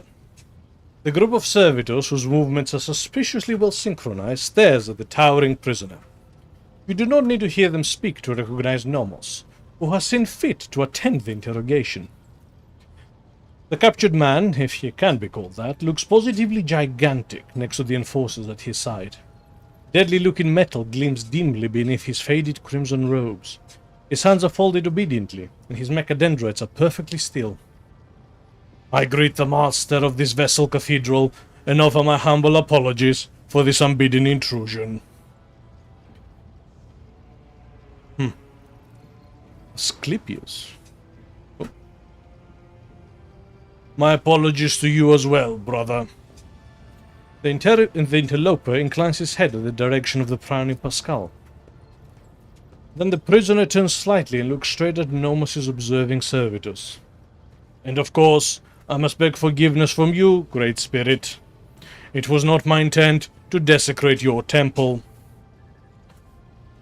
Before I accept your apologies, tell me who you are and why you infiltrated my ship. My name, if it matters, is Asclepius, formerly a computator general of the Cognizance fleet, now a liber recluse and the status of Malatech. Malatechs are exiles whose ideas have not crossed the line of heresy, yet have come close to it. They are removed from the fleet structure to give them a chance to see the folly of their ways and prevent sedition from spreading. Pascal's voice sounds unusually alarmed. All that is trivial. My past is nothing but a set of archived data. My lost status is part replacement string in the long chronicle of the Cognizance fleet. I come not as the priesthood's messenger, but as a faithful disciple of the most holy Amarnat. My brother once served as the engineer prime on this ship. Asclepius gestures around him reverently.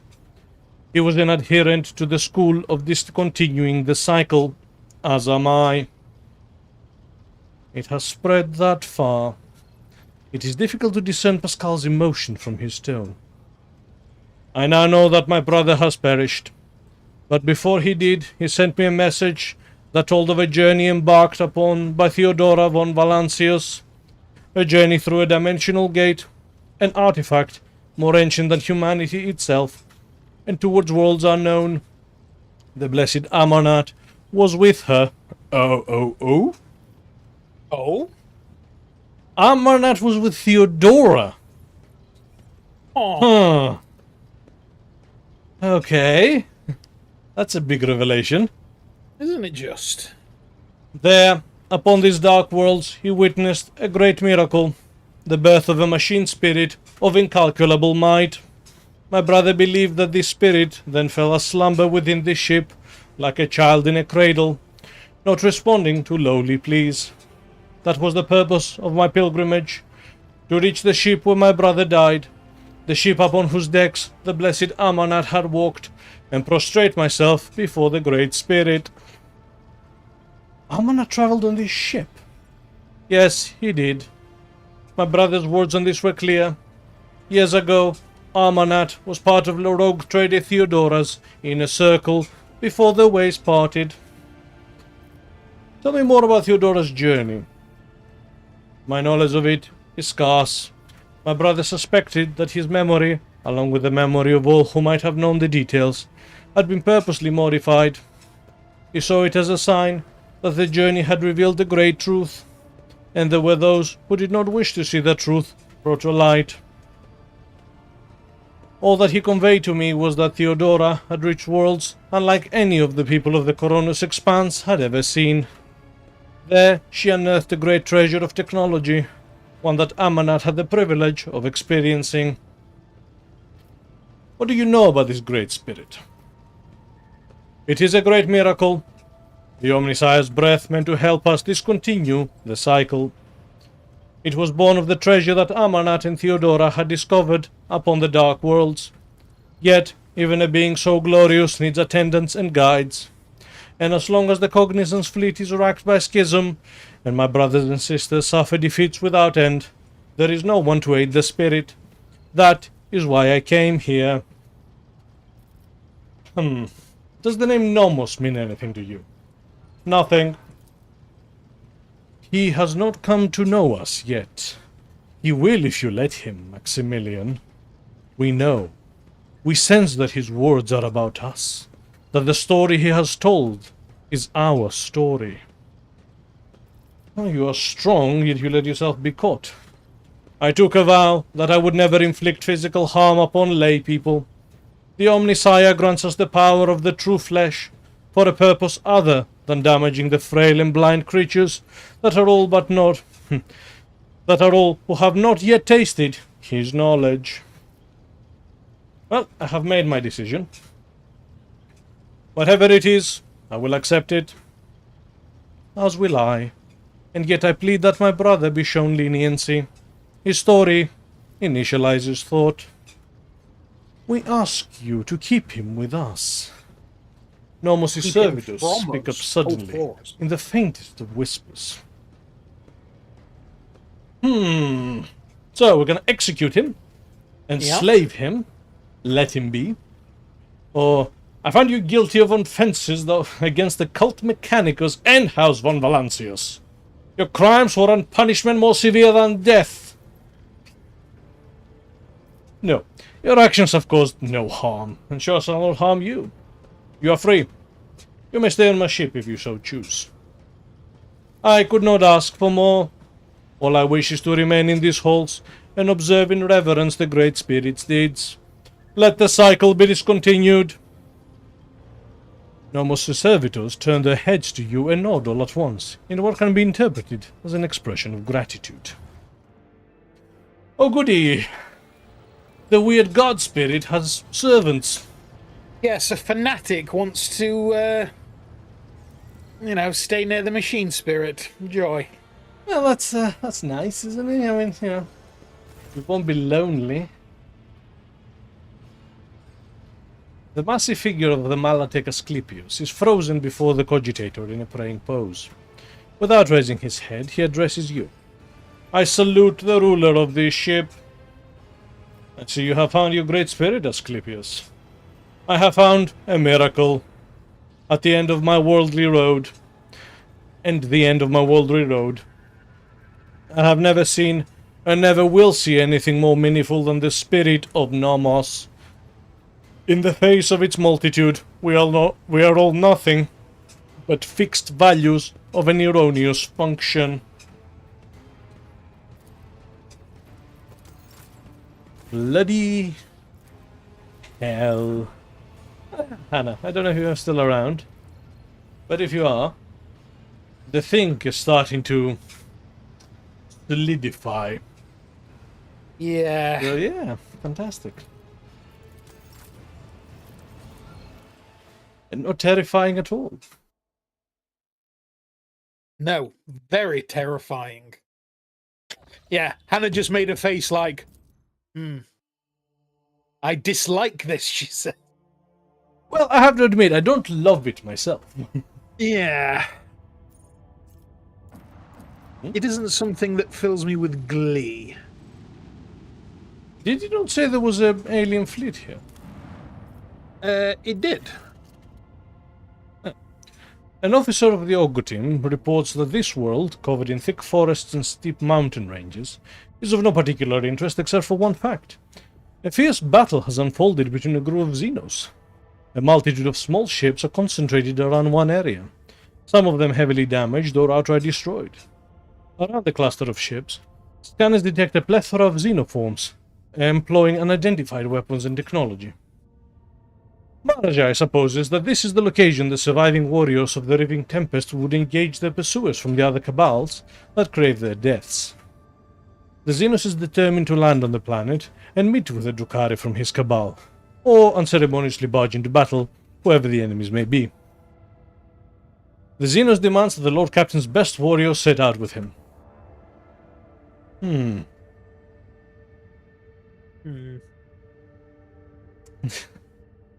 Alright. I might regret this, but Marajai, you can engage the melee. After several hours, Marajai Subtle finally docks with the RogueTrader's void ship. Of the group that was sent to the planet's surface, only the Xenos returned, covered in blood from head to toe. Yeah, I don't know what I was expecting. With a smug, snake-like smile on his face, having evidently enjoyed what happened, Marajai hands the Lord Captain a blood-soaked trophy. A melter gun. Lovely. Well, thank you, Marajai. I suppose it's appreciated. By the way, I've found what might be Nomos's brother here. Brother. Yeah, if you want to show my screen. Alright. Yeah. I draw your attention to the head. No, like I say, I clinched katana earlier. Yeah. Clinched, cinched. Suggested, at any rate. Yeah. Lord Captain, the Lady Navigator has been waiting for you on the bridge for half a watch cycle now. You see, because of her presence, the officers... I believe Lady Cassia wishes to speak about something very important. Her unease is spreading to those around her.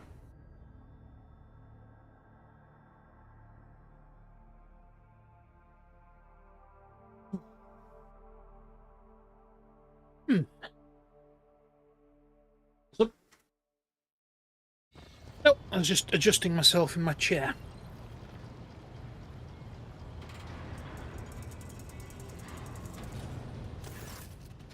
Lord Captain? Cassia clasps her hands together. You can sense an air of cold aloofness about her. We must speak. Now. What did I do? Right. Who's this guy? What guy? Oh, that's us. Yeah, sorry. Seriously? Yeah, I thought we were sat at the desk, and I'm like, who's this other guy approaching? Cassia takes a few anxious steps around the study, then says reservedly, I have given much thought to all that has happened. And to us. Perhaps you do indeed have feelings for me. Perhaps I have feelings for you in turn. But we, she falters, we are not meant to become something more. A time will come when my duty to House Ocelia will call upon me. And you have already been summoned to do your duty to the God Emperor and your protectorate. Would it not be better then if we ended things now, before it is too late? If I am truly dear to your heart, you will understand. A tense silence hangs in the air, and Cassia turns away to hide her emotions. Oh.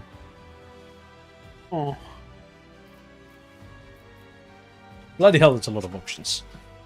Right. Have I upset you in some way? Have I not been convincing enough to expressing my feelings to you? That's not the problem. No. It's already too late for me. I cannot bear the thought of a life without you. Is this what you truly want? Is renouncing one's duty truly the only way to be with another person? You're right. Our feelings are a liability. But House Ocelia and House von Valancius could benefit from a dynastic alliance. What say you to that? Will you agree to become my dearest wife? How very romantic. Yes, I see. Well, I propose an alliance of marriage. Who thought there was anything between us in the first place? I've just been toying with you, nothing more. Holy shit, no. Oh, no, that's horrible. What do you think? So go to the top? Hannah is right. It's the, oh no, no, it's not you, it's me speech. Yes. Have I upset you in some way? That's not it. I understand perfectly well why she's doing it. Because, Yeah. it's entirely correct, basically. Her duty as the Novator of House Ocelio is to basically make a bunch of heirs. Yeah. Her duty is literally to breed more navigators. And navigator households basically they do the Dune thing, where they essentially do selective breeding among themselves to produce more and more powerful navigators. Yeah. Oh, Hannah's saying option 5.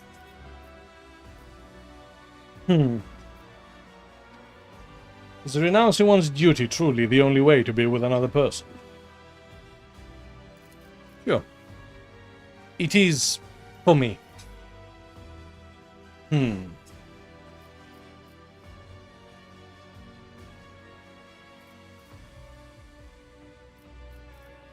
Is this what you truly want?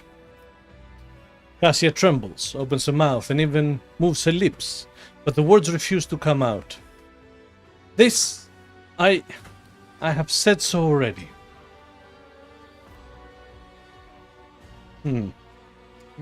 I don't think we get to keep her at this point.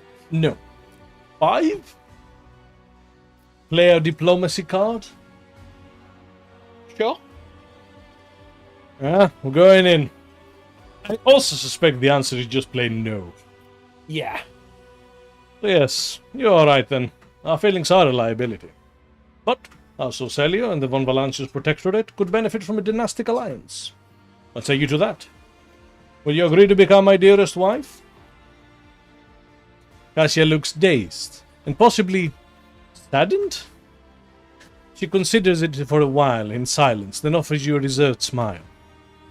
Naturally, Maximilian von Valancius. Once our incessant haste has passed, once the turmoils of the Expanse have settled and our dynasties are ready, this marriage will take place. And I will be honored and proud to call you my dearest husband in kind.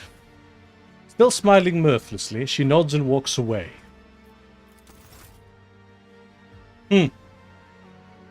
That was... odd. I think we may have done a whoopsie there. You think so? Yeah, because I think basically what we were saying is, oh, well, you know, I'm only interested in the politics of the whole thing, so as long as you'll be my wife, I'm not fussed. That's fair, that's fair. And the quick save is not too long ago, and we didn't do a lot in the meantime, so... Yeah. I'm curious what the options are here, Yeah. if anything. But, like... it's correct? It is, but I think that's basically the game's option of saying, well, we're not really bothered about your feelings. We're just after political power.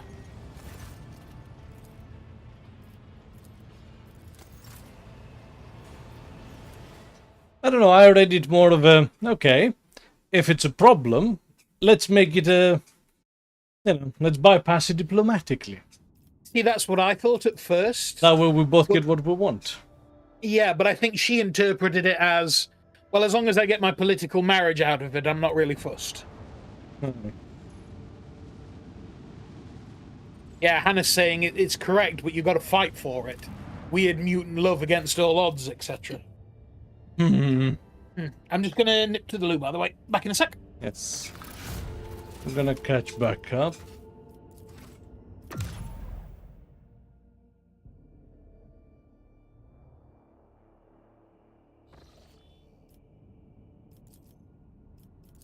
So let's see. Oh, frick. Should have saved. Should have saved. Why didn't I save? That would have made so much easier.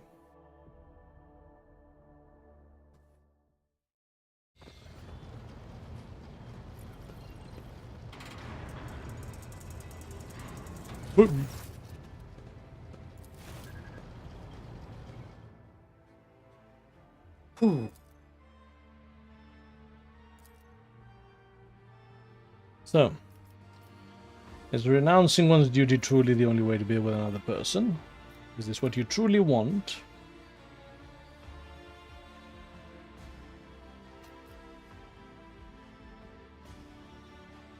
Because These are both negative, so that's a no. Let's try have I not been convincing enough to express my feelings to you. Please, that is not what I meant. What has got into you?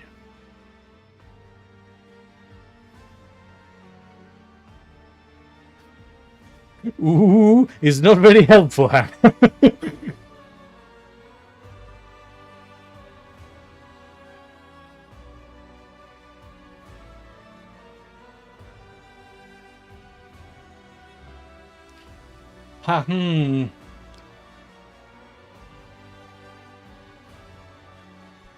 Yeah, option 1 has got to be the correct one here.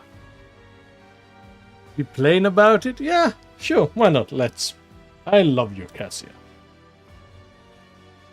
And does it not perturb you that I'm a wretched mutant? That my own subjects see me as a monster? That your servants fear my company more than facing a mortal enemy?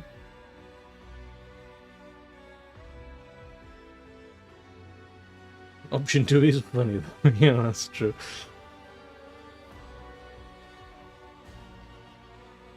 I think 2 here?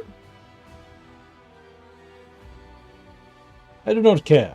I choose you as you choose me. That is what truly matters. I nearly killed you. Oh, lots of people have nearly killed me. That's not special.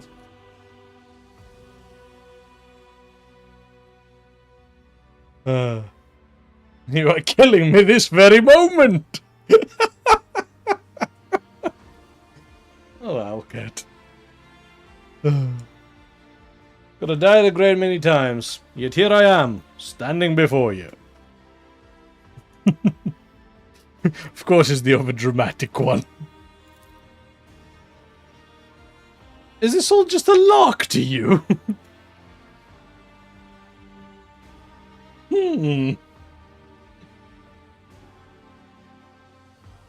So, 4 and 5 is also an end. I'm too deeply in love with you to make light of such things. It's 1 or 3 here, right? Yep. And Richard's back, so let's see. Alright, I'm back. Yes, it's we missed a bit of an overdramatic situation. Oh, okay. So we said that we love her. She brought up her mutant nature. Said it doesn't matter. She says she nearly killed us. Said big fucking whoop, it's another Tuesday. To which he replied, is this all just a lark to you? And I'm between 1 and 3. I'm probably going to agree with Hannah on 1 here. Yeah, I think 1. I am too deeply in love with you to make light of such things. Oh, Maximilian, you dog. Cassia looks at you with tenderness and longing, but then frowns in frustration. A familiar sensation envelops your being. The pain in your chest is suffocating and you fall to your knees. Why can't you understand? I'm a navigator, a mutant. I'm nothing but a tool in his hands, in humanity's hands. And tools are not supposed to have feelings. Cassia sobs and rolls up one of her sleeves. From her clavicle to her elbow, the skin on her arm has grown so thin you can see every vein, muscle, and tendon within. A new mutation, Maximilian. Just like that, in the middle of the latest warp jump. And this body will go through even more ghastly changes in the future. I don't want you to see what I become. I don't want to see you grow to loathe my hideousness. So, 4 is out. 3 is out. Yep. In that case, is it really wise to waste time on preludes and quarrels? Let us instead cherish the here and now, for as long as the stars allow us. Ooh, you dog. See, I'm thinking 1. I'm also thinking 1, yes. Yeah. Take a hand. Now, please, let me tell you about the Cassia I see. She quivers as she makes a weak attempt to slip out of your hands. Your eyes shine like rubies against the sunset sky, and your skin and hair are like fresh snow. Never before have I seen anything so beautiful. I do not know why I think Spanish, though. I genuinely don't. Yeah, whenever you try to be sexy, you go immediately for the Antonio Banderas approach. I'm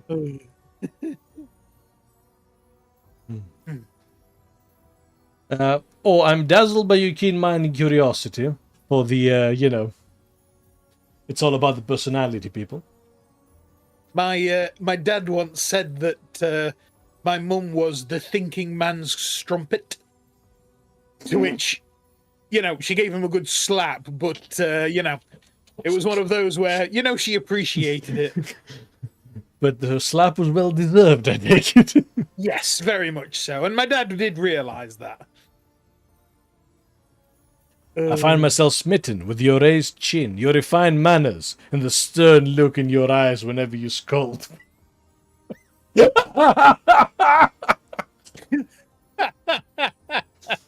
Oh, bloody hell. Hannah says because Casanova. Yeah, that might be why. What? Sure. Cassia listens in silence, her eyelashes lowered and her head slightly bowed. A barely noticeable smile tugs at the corners of her mouth. You have studied thousands of books. You wish to learn everything there is to learn, and I am dazzled by your keen mind and curiosity. Cassia listens in silence, her eyelashes lowered and her head slightly bowed. Same thing. Okay? When I hold you in my embrace, it feels like I am home. When I hear your voice, my heart beats faster, and your touch makes me lose my mind altogether. Maximilian, stop! I hear you. Crimson tears stream down her cheeks, but she is smiling, and hers is a smile of joy and freedom. I can see your colors, so pure that I'm afraid I might scare them away. Only when I stand before you fully dressed do I feel utterly bare and defenseless. You have captured my heart, made me fall in love with you, and showed me how to love myself.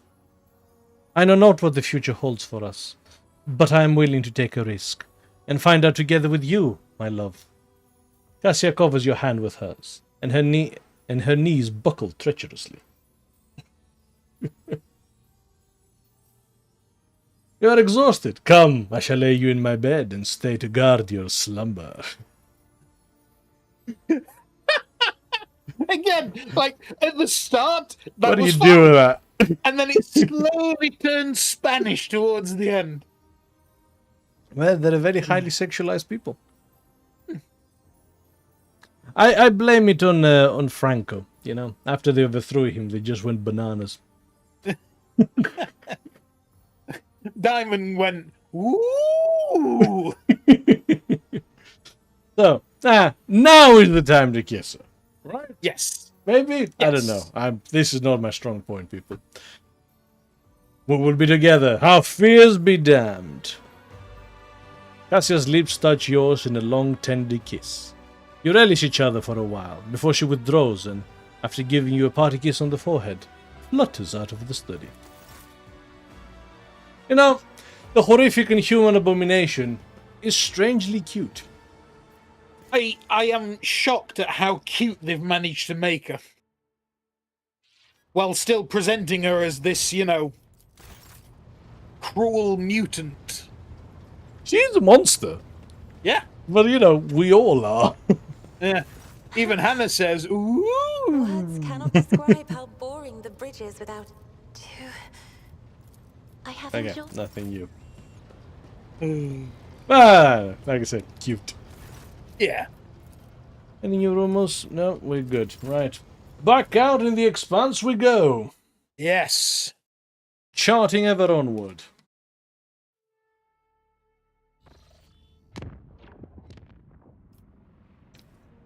By the way, I've had to open my window. too warm again. It was discovered that one of the... Okay, no.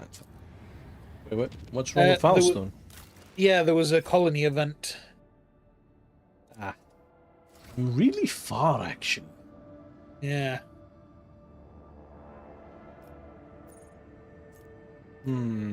Are we close to Kiavagama? Because you could walk from there. No, there's no direct path from Kiavagama, actually. Oh, I thought you made one between all our colonies. No. All colonies to Dargonus. Ah, I'm gonna go to the Frozen Prince and drill a hole through. okay. And Diamond says that she's his favorite psyker in the game. You're damn right. To be fair, her only other competition is Idira, who has a bad habit of just exploding mid-fight. Yeah. Well, I suppose there's Heinrichs as well. Yeah, Heinrichs is too milly to feel like a psyche, you know what I mean? Yeah. So, the Voxmaster puzzle voice distracts you from your duties. My apologies, Lord Captain, but I have just been delivered an urgent report. Cargo Bay 73G has received some unusual cargo, if one can call it that. The crew considered disposing of it, but did not dare to do so without your direct order. The cargo itself is a pile of corpses. Yeah, I don't know how to call the cargo either, Vigdis. Yeah. None of the people were on the crew manifest. Judging by the injuries, they were killed instantly and painlessly, before somehow being delivered to the ship. Next to them, the crew found a strange horned mask of Xenos origin. What are your orders, Captain? Was there a Xenos in flashy clothes speaking in rhymes by any chance? You were about to say? Yeah, I was just going to say, Diamond says that Heinrichs is just as dangerous as he's an Inquisitor after all. Yeah. Yeah, the Inquisition is dodgy. Not to be messed with. So I can't wait to be one in the next game. Right. Vigdis falls quiet for a moment, either processing what she had just heard or making inquiries through other Vox channels. Eventually the Vox comes to life again. No, your lordship. And I doubt such a conspicuous character could have slipped by unnoticed. Oh, trust me, he could. Yeah. I will inform you if the crew reports seeing anyone like that. Make the corpses into corpse starch. We could always use more provisions. Yeah? Yeah. I will see to it, your lordship. I dare not disturb you any longer. What am I supposed to do with the pile of bodies? Let's eat it. Yum yum. Might as well. Lord Captain, the ne'er-do-wells from the Yogo crew are reporting we've reached the Nola Septim system, where a Promethium refined hive, Santil's pride is low... And my mother over the golden throne! Who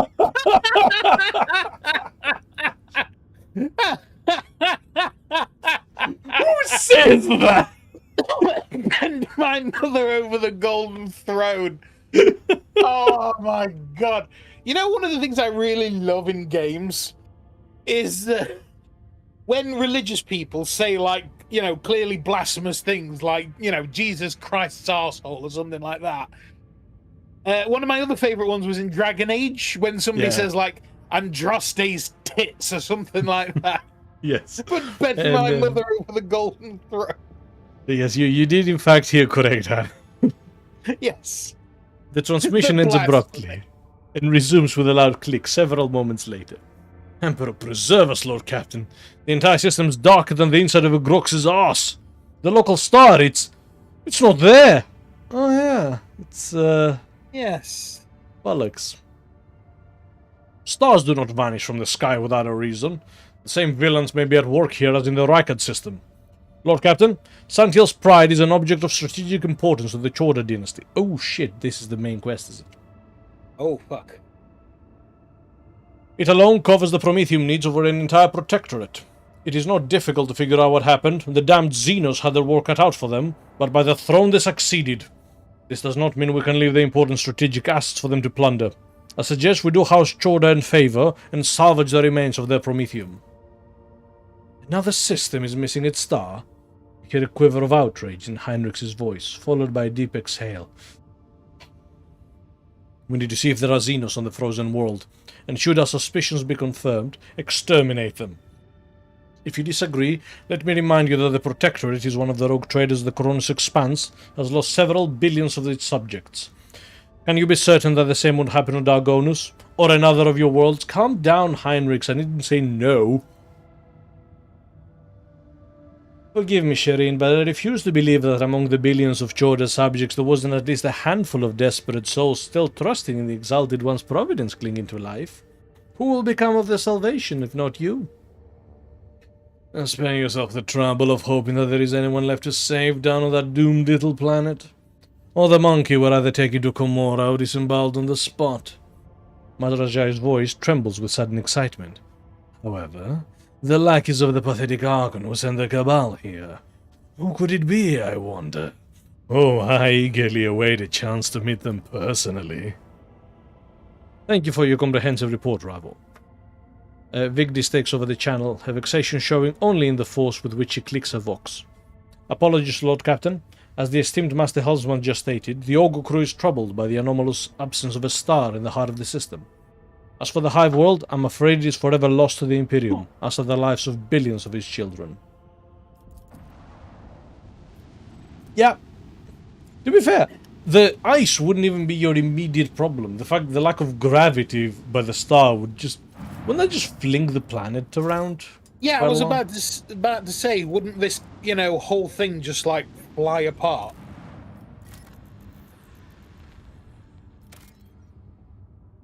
Yeah, look at that. Yeah. I'll deal with the ships first of all, first. Let's take out the ships.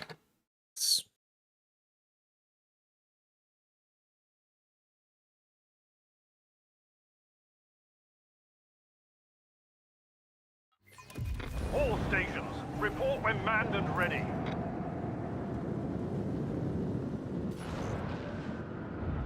Okay. How many? 3? Looks like.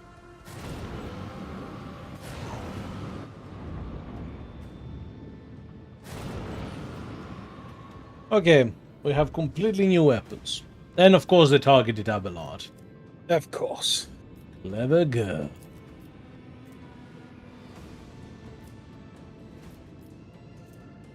Ooh, so the flag now does less damage. But obviously does it in an area. Yes. Okay.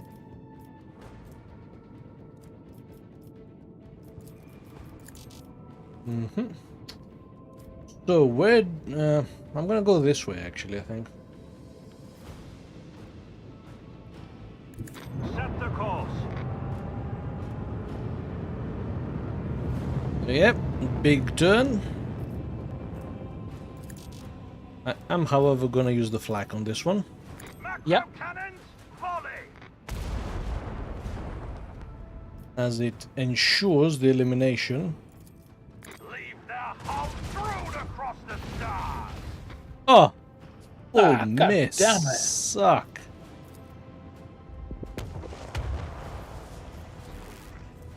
Ooh. Ooh, indeed. No way to extend the range? Not that I can tell. Let's send a boarding party on the frigate, though. Yeah. Ah, nice. Fine. And there's no way to extend the range, because they also targeted... Idira. Ah.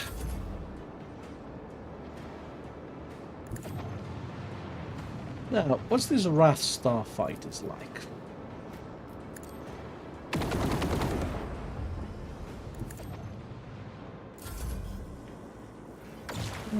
Fairly unimpressive so far, but I don't know, maybe the powerful ships.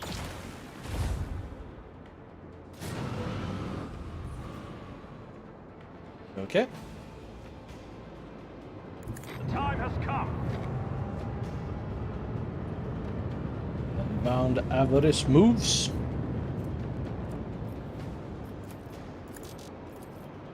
Ooh.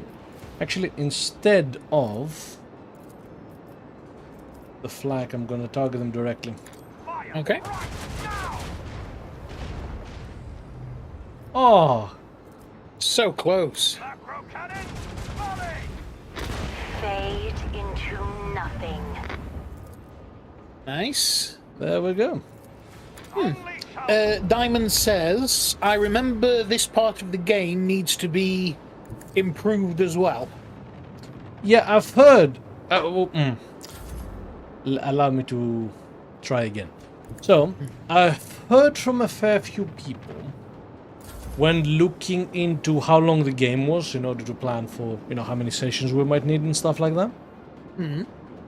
But basically, part 4 is where most people quit. Right.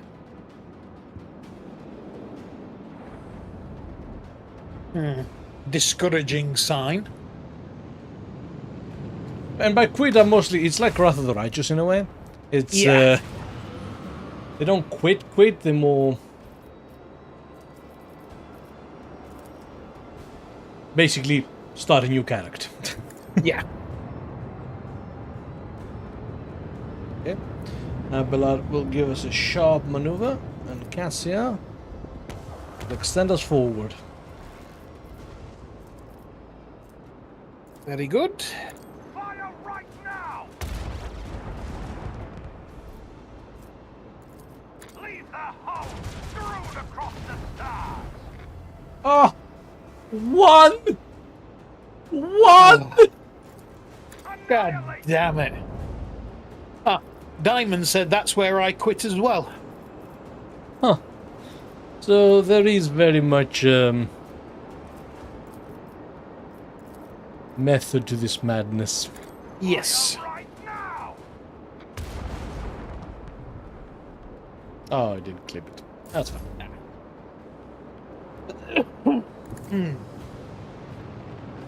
Well, Yes. we shall endeavor to try and not. Yes, because I have to say, I absolutely hate that. When a creator that you like is playing a game or doing a video series or something, and then stops at the same place where you kind of I stopped. have missed. Oh, And the yeah, classic- that's happened. Yeah, the classic example of that is Spoonie. When he was That's doing his really Final fast. Fantasy 13? Yeah. He stopped at the exact spot I did, and I was like, come on! Yeah. But we will endeavor to proceed. New information has arrived, Lord Captain. We managed to detect a residual hit signature on one of the continents of Sentinel's Pride, but there is no clear indication of its origin. The crew is waiting for any further instructions and praying for the souls of the deceased with extraordinary zeal. Okay. So we can either hunt Xenos, dispatch rescue teams, tell the crew to get the shuttles ready, to begin exploring the world. Enough talk. No. Dispatch rescue teams. They better not return without survivors. The order is clear. The rescue shuttles have been dispatched to the suggested evacuation points and the likely locations of hidden bunkers. Anything else you desire? Sharpen your blades, Maharaja. We are hunting Xenos tonight. You never cease to amaze me, Maximilian. A sinister laugh oozes from the Vox system, like vicious blood dripping from a metal plate. Okay. Tell the crew to get the shuttle ready. Let us not delay and begin exploring this dead world. The helmsman's sour voice fills the channel. If you're so eager to freeze your esteemed ass off, Lord Captain, who are we to object? So we need Maharaja for this. Yes. That's fine. Again, too many people. Too many people. Far too many people and not enough spaces. Yeah. I feel I would have gladly taken harder fights for like at least 2 more slots. Yeah. So Diamond said, I left the game for some time, then played it back again, but then it was much better. The updates made the game much better. Yeah, yeah. Also, there should be more loot in this part since you're fighting multiple ships. Yes. We also took all the upgrades to get more scrap and whatnot, didn't we? It's... Survive. Indeed. Easier said than done. With Abelard on the team, easier done than said.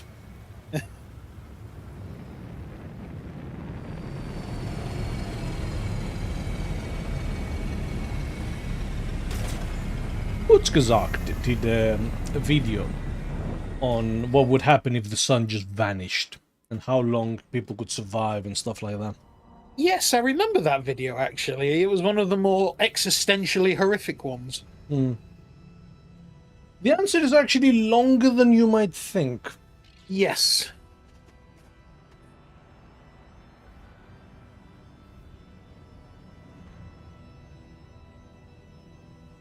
Basically, 90% of the planet would die, like, in a couple of days. Yes. But people with access to power, until the power ran out, could probably survive a fair bit. Yeah. It's about time. The tower's foundation was down for tens of meters. Spires are obstructed by the superstructure. I love how we have an agency just chucking incense at the ship. Yeah, just keeping it warm. As it should be. A delicate young woman lies, curled up in a snowbank like a living statue. Her thin hands clutching a silken blanket. Crumpled writ. Issue to... Alright, read the passage. An engraved pendant. My darling S from D. Not me. Some mother did, sure. Unpainted portraits of an elderly man, his wife and daughter. I won't tolerate weakness. My success is an irrefutable certainty. So, body being dragged up here. Mm-hmm.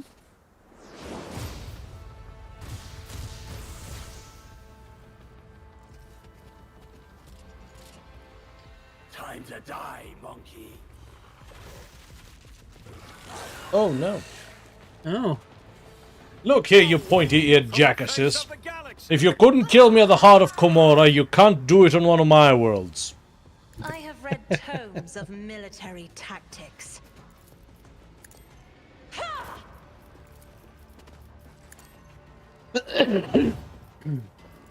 Suits my purposes. High momentum. Not a problem. Ready, for signal? me. Now, I think one of the upgrades I have allows you to give it another signal, if I remember correctly. I believe so, yes.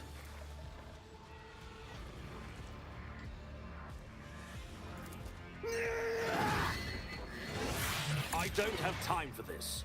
Suits my purposes. So, is this now having all signals on it? No, If it you'd does have that, to it's check awesome. Nothing I can't. Yeah, you'd have to check the buffs, but maybe. Alright. Abelard, I want to see what that drill does.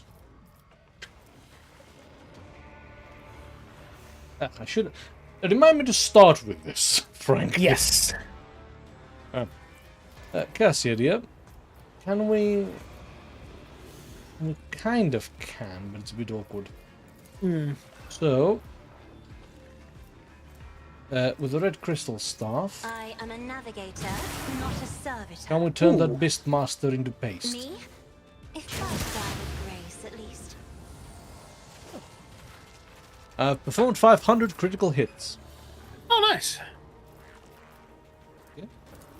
Perfect. We will set up a front line right here. And a rear... Here-ish? If I Why may. not? Then we're going to reveal the light on Abelard. We don't need to mend reality.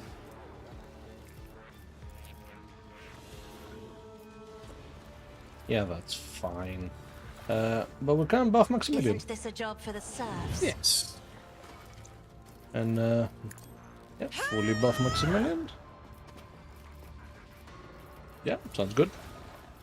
And then, ooh, can I target? I'm Yeah. not accustomed to being ordered No, around. no, okay, not bad. That's fine.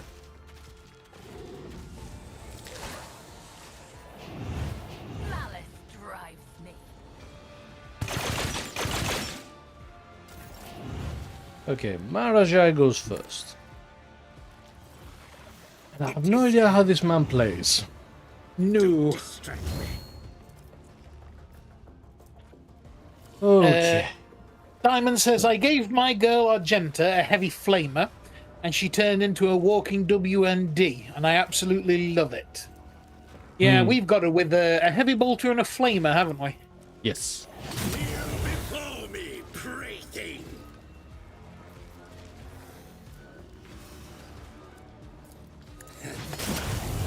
Ooh. With a euphoria of anguish. That actually did pretty good damage. Yeah. Behold. Okay.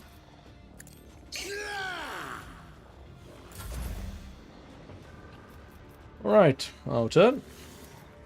Maharaja, if you can get an attack opportunity in. Oh, wow. Wow. That's actually I shall good not damage. Yeah. Holy shit. fear. Suits my purposes. Up a lot if you can. Follow Yeah, my I'll do. lead.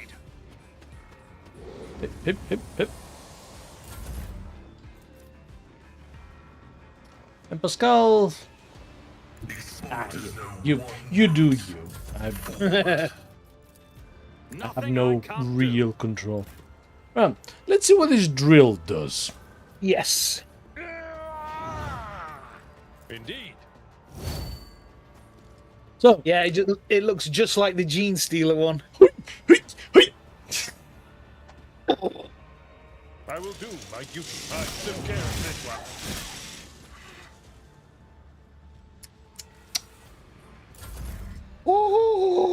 okay. I'll pass. Holy shit. An even So, yeah. more psycho weapon, I see. Right. Diamond said all we need now is Ulfar doing what he does best. I was going to bring him because I want to see how he performs. Yeah, but we had to bring the Dark Elf. Reduced to dust. What? One fewer target. At your beck and call. Tried and tested tactics are the best ones. And then in position. Grey hair, sure hair. You will pay for this in blood. Victory is imminent. No, wrong ability. There. I meant to do Indeed. wildfire. I will do my duty. Reduced to dust. Hear her whisper. Wow. Well, that kind of works. Yeah. This Explorator is blessed with multifunctionality. Okay. Ooh. Oh shit. Plasma pistol with a cryo module. Ooh. I'll lay claim to the There's another body stars. there. Yep.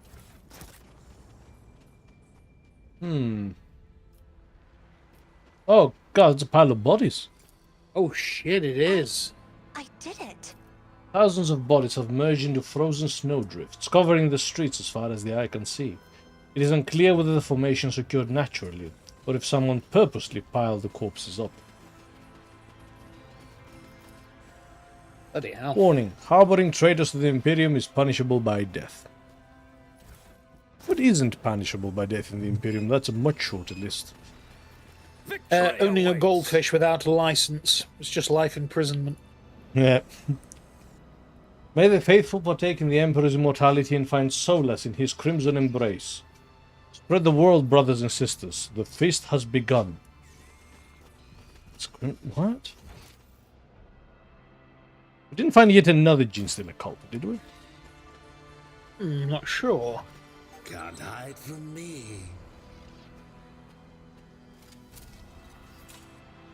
The machine god grants the insight. Toil to the citizens, Prometheum to the stars. Okay. Oh, there's sister. some loot. Prevails. There's some loot we missed on the map. Oh yeah, there's plenty. Oh yeah. Oh. Gold frame data slate. Hear this. May the immortal Emperor guard you with his grace. I have done everything I possibly could. Grab on Jet and Jolanta and flee this cursed world as soon as possible. I left the rite of passage and some savings in our secret cache at the Spire of Pride, under one of the wanted posters. May the Master of Mankind bless Arcticus for his assistance. I still have unfinished business on the department. We'll reunite in Footfall. Your loving brother, Lamprecht von Grotten. Spire of Pride under one of the wanted Follow my posters.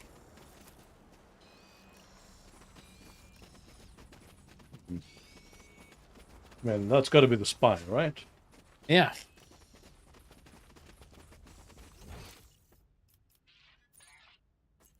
Okay, so let's keep exploring out here first.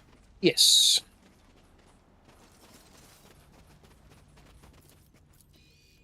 Operation successful.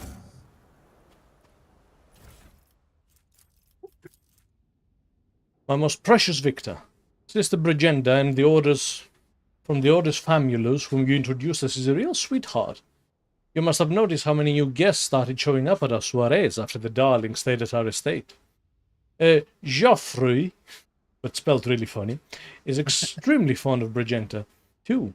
Our heir has finally started showing an interest in something other than the exact sciences and has taken a liking to theology. May the Emperor bless your insightful wisdom. P.S. Come visit us today after the 8th klaxon. My husband will be at the club with his friends. Forever yours, I.L. So this happened very quickly. Yes. Goddess, you went too far. The monkey will be off to his ancestors now.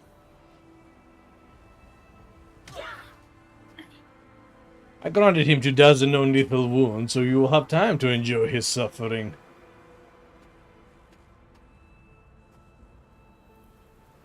Oh, Nog says, hey, good morning, fam. Good. Definitely not morning over here. It's been dark Yeah. for hours, man. Yeah. But yes, It was hello dark to you at, like, too. It was like dark at 3 o'clock. But yes, Some welcome people to the just love stream. winter. Yeah. The Good to chapel's have massive you. doors are sealed with New ice. challenge for me? Die, inhuman scum! Let that... No, he's dead.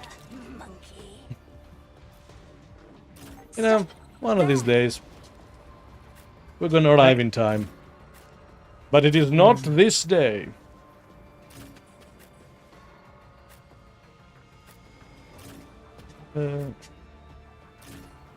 Oh, shit, a trap. Yeah, that gets everyone. Alrighty then. Isn't this a job for the serfs? Like I said, this has made me want to play tactical games, I have to say. Yes. Nothing I can't do. XCOM, Mechanicus, Those Who Rule. Yeah. Absolutely. There's nothing quite as satisfying as a good tactics game. Nothing I can't do.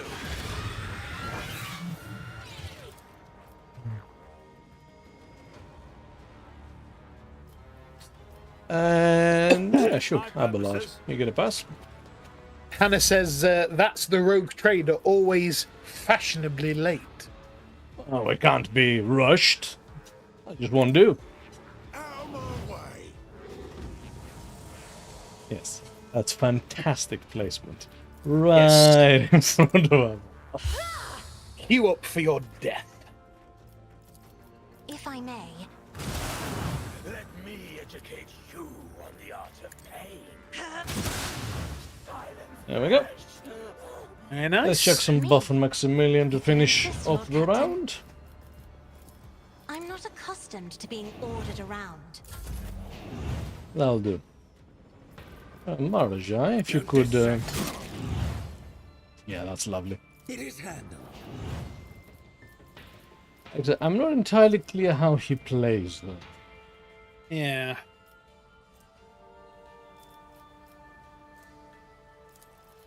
Watch. It's always awkward in these kind of games when you get a character that's been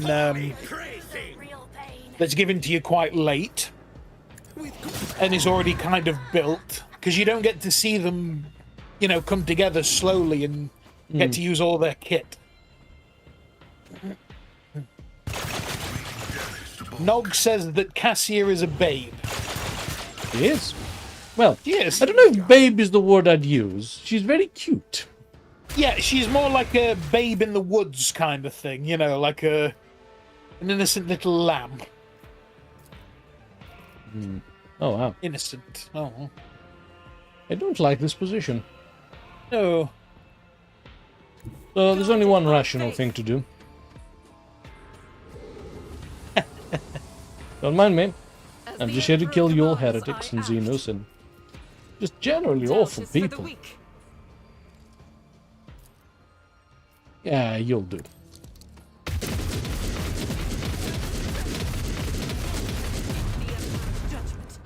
Very nice. I'll do nicely. And let's get that sip out.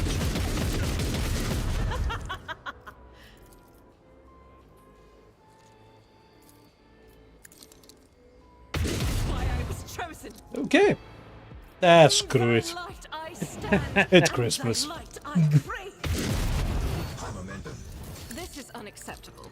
It is most certainly not Christmas yet. Tell that to our frigging neighbours. Oh, Jesus. Even worse tonight. Again, every day I come back from work, there's more and more and more. Wish there's a couple of them. We decided to move, even though he was between Abelard and Marajai. But you know, brave choice. Right? My success is an irrefutable certainty. Oh, no! I won't tolerate Yes, weakness. we did in Another- fact level up. Bloody level up. Slithering Slaughter. Ooh, I like that. Oh, I believe that was actually recommended for Marajai. I think it was, yes.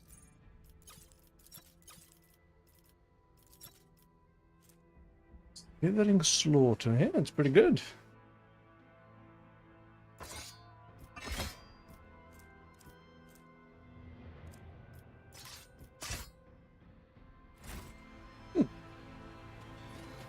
But yeah.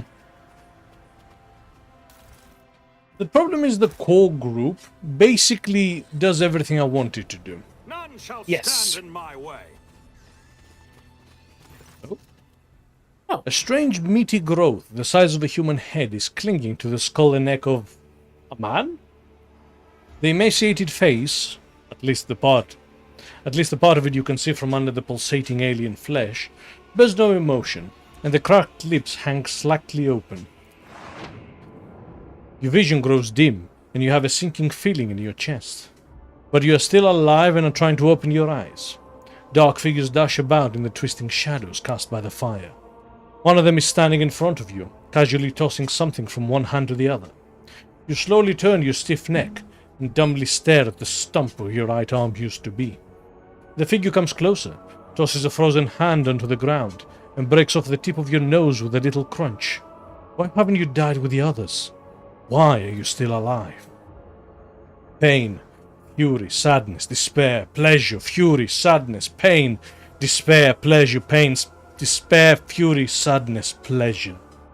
The feelings wash over you, making your heart beat a mad tattoo, choking your breath and turning your vision black. Scalding tears break down your cheeks, streak down your cheeks, crystallizing in the frosty air. You can't take it anymore. You are exhausted. Home. You want to go home. Ow. Huh. And yet he's still there.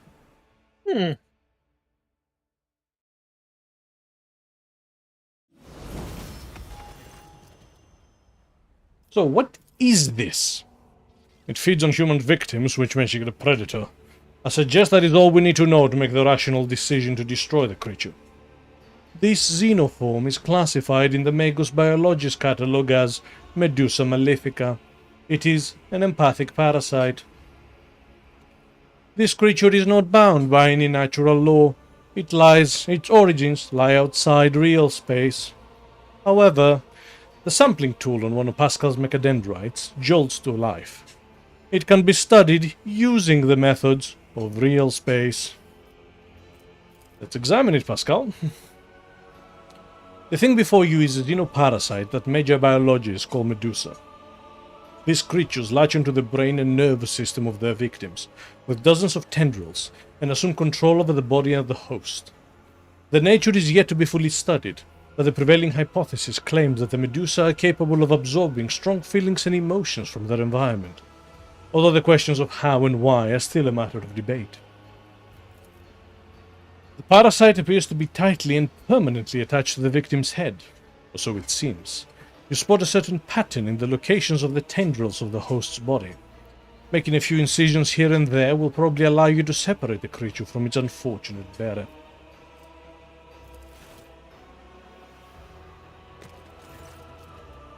After a few well-placed cuts, the parasite's meaty body convulses, making the thin tendrils go soft and unable to maintain their grasp. You dislodge them one after the other, and soon the parasite releases its host of its own volition. The creature twitches its appendages in its death throes and goes limp in your hands. The man's body collapses in the snow. By the Emperor, just burn this monster already. Ooh. Ooh. That feels like an important choice. It does, doesn't it? See, I want to take it to study it. Yes, but it just says to take it. Is this a Vescavor situation? Yeah. Even dead, the parasite is too valuable to leave on the dying world. The small lifeless body will be delivered to your ship, where it will serve as a specimen for experiments or a trophy. The long silence is interrupted by the groans of the rescued man at your feet. He is still alive. I will take him too.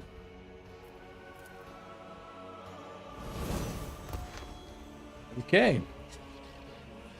Cool beans, I suppose. Yes. Oh, did somebody just spot something? Did they? I thought I heard the sound. For the unit relative to her limited experience. The unit status is being upgraded. Knowledge is the key to everything, is it not, esteemed Magos? I learned this wisdom from your fellow priests, and it has helped me many times. How can you not like Cassie? Right. Okay. Alright, let's level up real quick. Yep. Let me just get the guide up. Oh, it's feat intensive as well. Oh, sorry, talent. Talent, yes. What level are we? 43. 43. We're getting there now, actually. Yeah, dependable ally. See, I would have really liked, I think, to get some psychic powers. But yeah. Whatever. Next. You go on. We already got that. Oh yeah, we must have gone ahead at some point. Blood of Martyrs? Ooh, what is that? Must be unlocked after something else then. No, that's not it. Okay, next. Better to Die for the Emperor? Okay. While under 40%, won't get +10 to everything, +2 resolve. Oh, that's so minor. No, you know what? I'm going to go down here. Cool. I shall grab... it will not die. Sure. Abelard. Abelard, 43, breaking attack. Devastating attack also reduces armor and toughness. Very nice. Dual weapon specialist. Oh. Already have it. Mm-hmm. It will not die. It will not die. Pascal. Pascal. Pearson Ruin.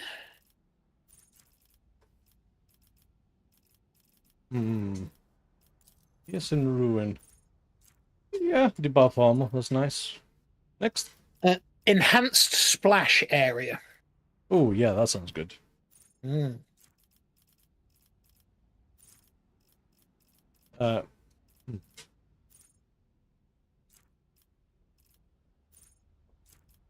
We have it. Have it. Machine spirit scan protocols.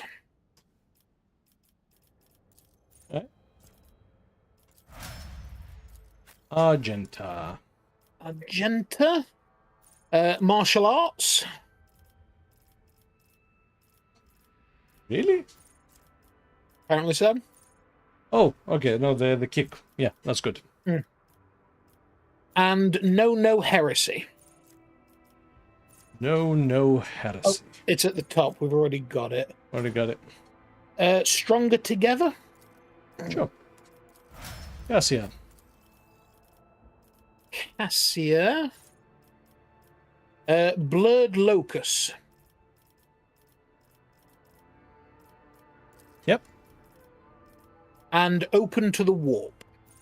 I'm pretty sure we have that one. Yeah. Then be vigilant.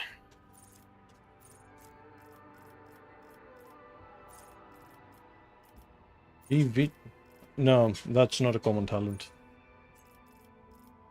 Oh, no, sorry. Characteristic training willpower. Yeah, it's fine.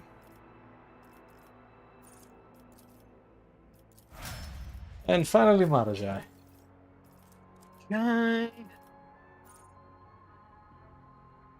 Marajai, here we are. Create an opening. And prey on the weak. Done. Moving on. Okay.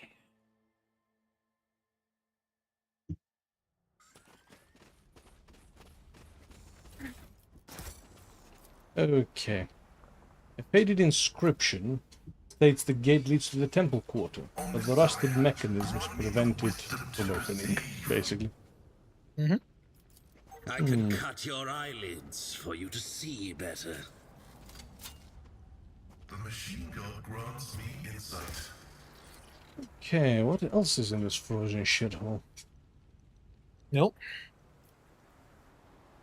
Well, there's enemies here. I'll wipe you from Yep. the face of the galaxy. Oh. We are very far back. What the hell?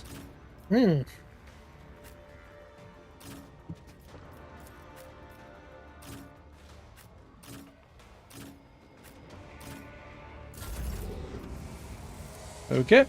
If only that were possible. Yep. Oh, bloody hell. Move. Isn't this a job for the serfs? Not a problem for me.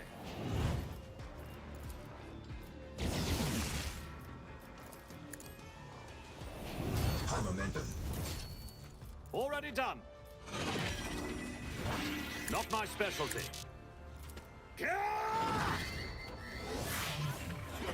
Oh wow, I don't know why, but my stream to you just lagged out when you activated those abilities. Might be a case of all the... Oh, shit. Wrong ability. Yeah, that's fine. Pascal, you serve now, apparently. Step aside. The navigator is coming. Me? Everybody gather there for a second. Thank you.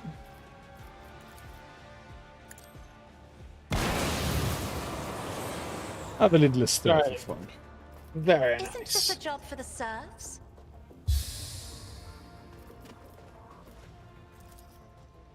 That is foolishness.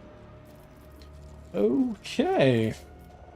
I am a Can you navigator, please not move a it serf. closer? Thank you. Isn't this a job for the serfs? Oh, there's more of them. Didn't even see them. Nope. Well, to be fair, they were quite far away, actually. I will savor your delectable anguish.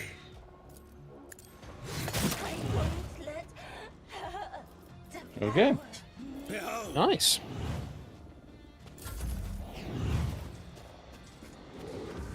I actually quite like the Incubus model, I have to say.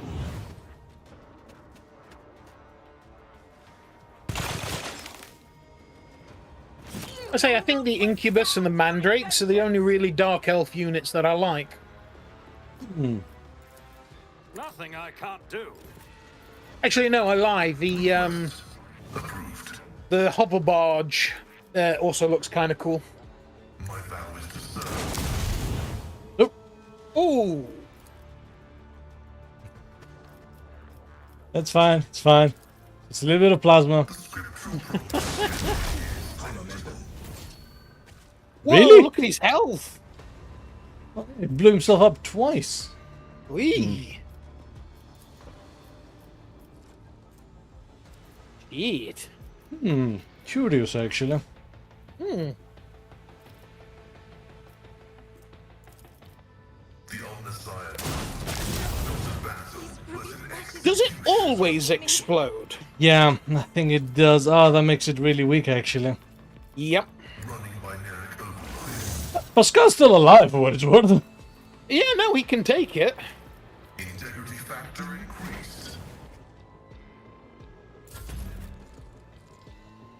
But, yeah, that's... Do not dare ask. If That's it always unfortunate. explodes, that's a problem. Battlefields Yeah. are always drowned in scarlet. Nice.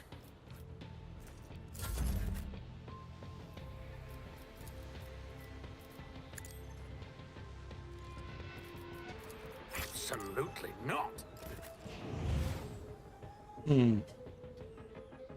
Yeah, A that was. tactically Yeah. sound approach. Over there. Oh, would you? Look at close. that. Like a glove. My tactics are flawless.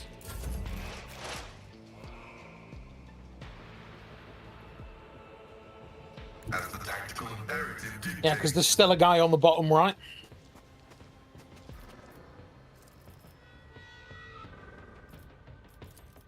Request approved. Function successfully terminated. That didn't do it this time, did it? No, but that was an ability. My competencies are not that universal. Activate calculated fury algorithm. The scriptural problem of the Omnissiah condemns you. Didn't do that either. So we literally could have just had, like, the worst kind of look. This explorator is blessed with multifunctionality. Yeah, I think we did, actually. Oh, Oh. But yeah, they're collapsing in front of us now.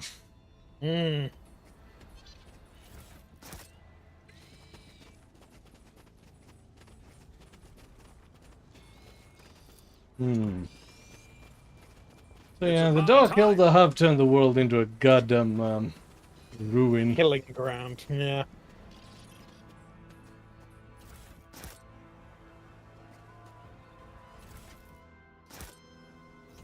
Taking bets. How much of that is the Dark Elder being like ludicrously fast and advanced? And how much is that GW not understanding how, no, 1,000 soldiers, no matter how powerful, cannot take the world in 3 hours? Rejoice, for in 10 turns the immortal Emperor will bestow his grace upon us and embrace our brothers and sisters so they can serve him on holy terra. The celestial burial ceremony will commence at dawn, in full accordance with tradition. Remember to pay the fee so your loved ones do not have to wait for the next cycle before they can join the Emperor. Additionally, on this holy day, the number of work hours will be reduced by 1, so the blessed denizens may take part in the solemn march of the Emperor's spire to the Spire of Stillness. Well, isn't that nice?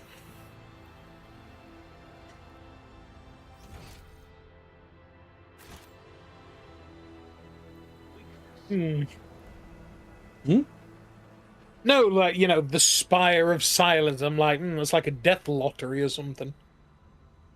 Pretty much, I think. But, like, something's gone wrong in this world. Yeah, definitely. More wrong than normal. It's not just the planet, but like, it looks like even before that. Well, it was the rogue trader, the one who was, like, dead religious and high and uppity, wasn't it? Yeah. Okay.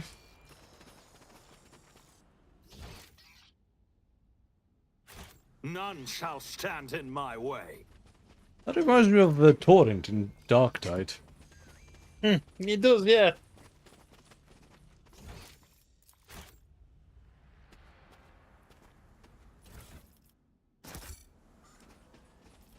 Okay. It might be reached with proper climbing equipment. Oh, Is that it? it looks like. Did it feel a bit empty? It kind of did, yeah. Did we miss something? Not that I can see.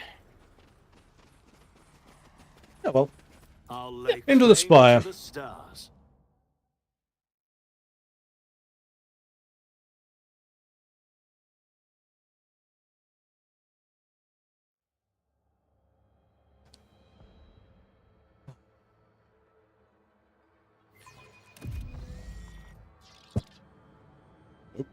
Sorry about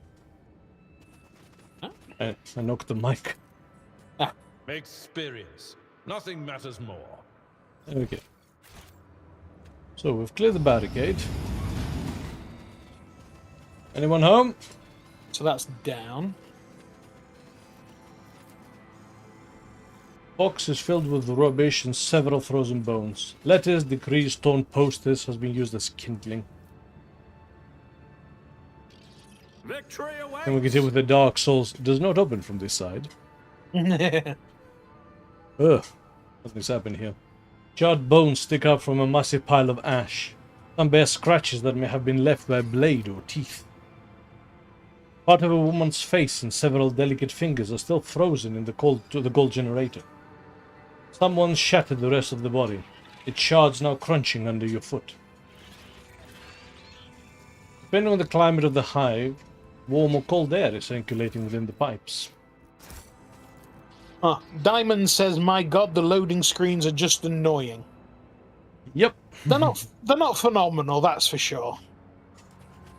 The empty promethium canisters bear the imprint of a child's bloody handprints. Also, I'm pretty sure that's the correct way to go, so Yeah. bear with me 1 second. Oh. Do we seriously? Oh. What the hell has happened here? For me? I won't heed your cries of mercy. Frozen servitors. Frozen servitors indeed. Right, I'll be back in a second. You alright? Yeah, just nipping the loop. Alright, in the meantime, Not a problem for me. let us turn this place into a killing ground, shall we? Nothing I can't do. Ballard get a buff. Got to do the advanced bloody tracking again. Nothing I can't do. Not my specialty. I'll pass.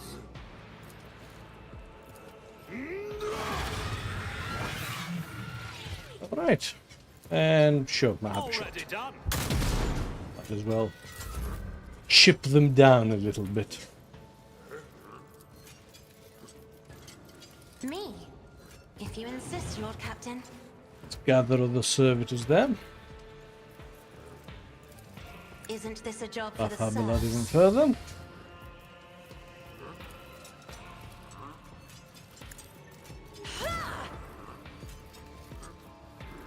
And I'm going to predict that I'll be able to get at least some good shots from there.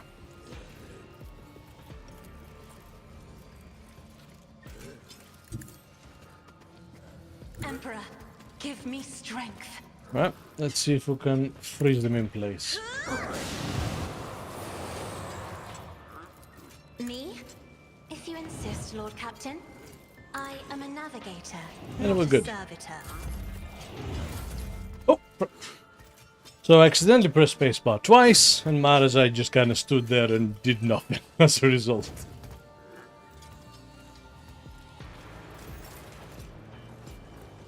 Oh well. The enemies of the Emperor will be undone! I'm sure this sister can handle it.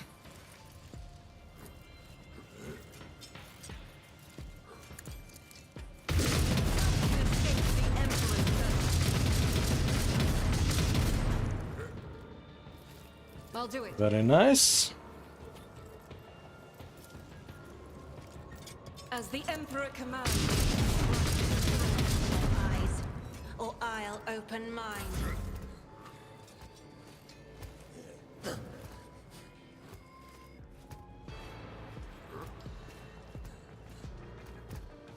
Servitors are gathering up. That's fine. They are simply too slow to do anything. I'll do it. Rejoice in battle! As the Emperor commands, I act.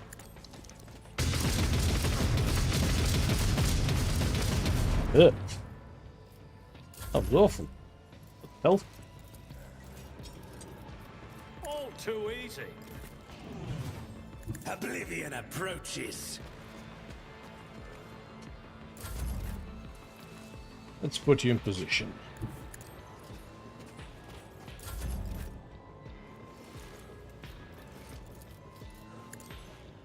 I'm done playing with you. Very nice. Suits my purposes. There's nowhere to hide. And Pascal, if you can come in here. The Omnissiah knows all. Tell our servitor into prey. Function successfully terminated. Flesh is weak, yet iron knows no pain.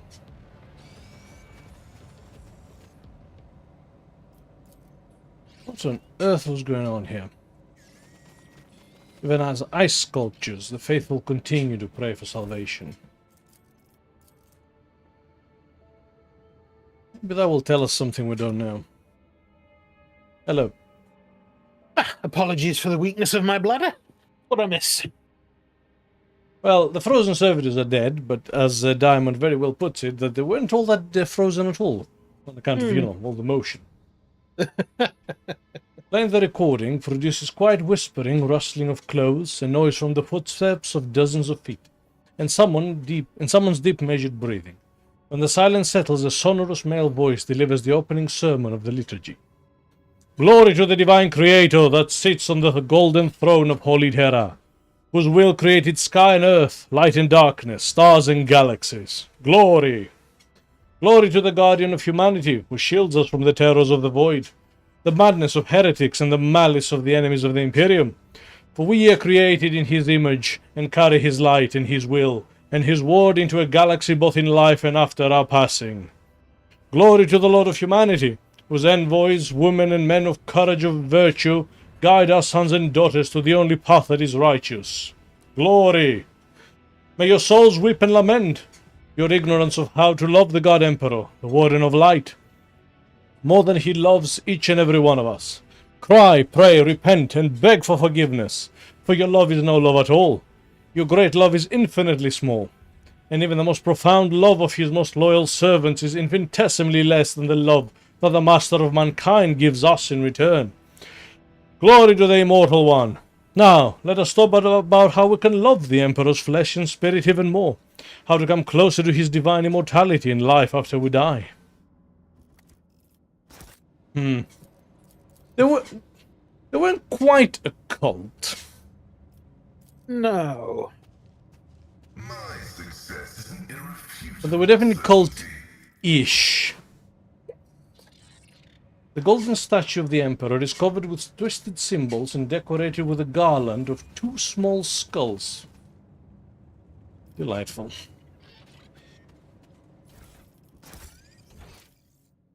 Okay. Back down to the depths. Yes.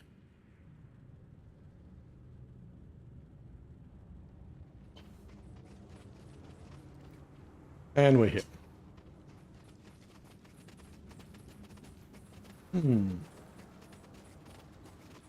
Big hole with nothing in it? Nothing escapes my sight. Oh.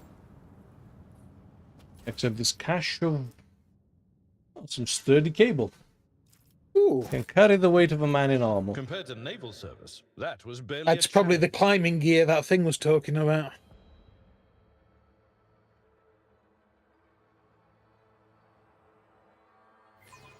I'm still new to the art of exploring.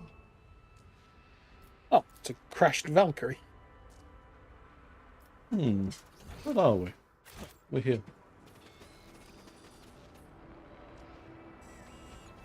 Oh, very strange. Yeah. Because if we do come here... Yeah, it's just going to take us back up there. Am I missing something? If you're missing it, I'm missing it too. Nothing's impossible for this old officer. An expected result. Yeah, we just go up here.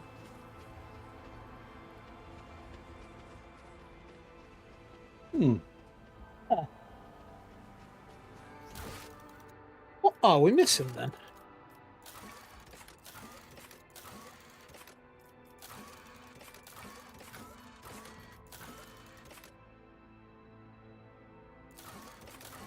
Unless, have we done what we needed to do here? Don't know. Follow my lead. I can't see anything else.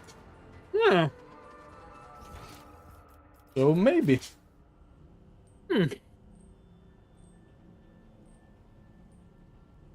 Oh, we got some loot, some XP. Yeah. And that one weird thing. Might be it. Yeah, like I say, genuinely, that might be all she wrote.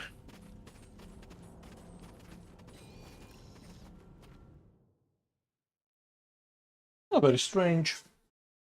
Yeah.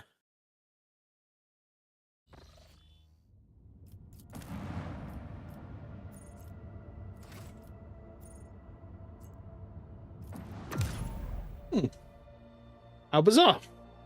Very, very bizarre. Okay. Well, there's nothing there. So... another siege of ship practice is actually a big deal. Yeah.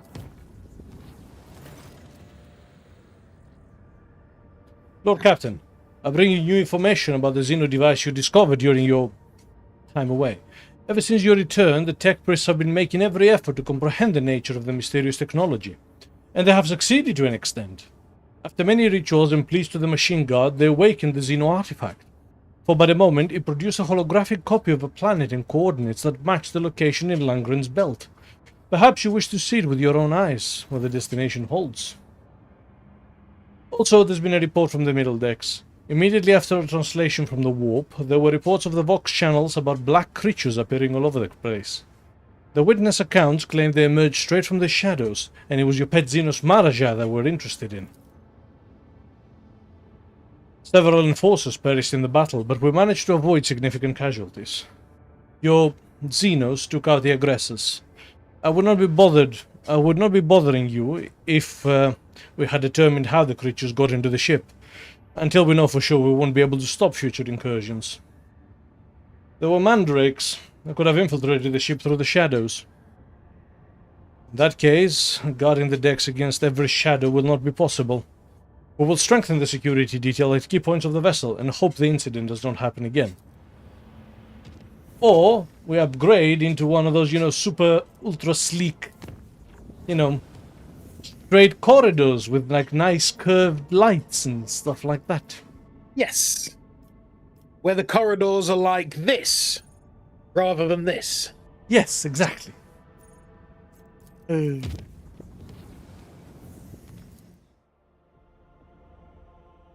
is incidentally how you know whether the spaceship you're on is like high tech or not. Other corridors. You okay, Richard? If they're like this, you're in a bucket. Kiss your hope for exploring the galaxy goodbye. Now, on the other hand, if they're like this, now you're talking. That's some Star Trek stuff. So, some inhabitants of the colony are being visited by saints in their dreams. The workers are growing dangerously ecstatic from these pious visions. Again? So, under the pretext of a pilgrimage, gather the most vehement believers, take him into orbit, and put them out the airlock. Pronounce the visions heretical. Or, for the cost of one people, proclaim that the saints give the workers the blessing, so that they may be diligent in their tolls. It's heresy, whatever. Called me all the way to this?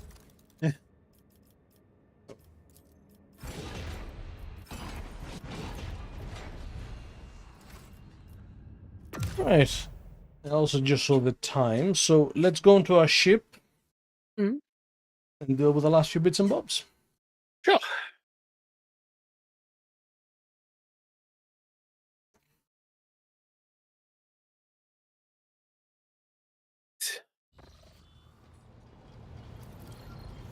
Because first, I think Nomos wanted to chat.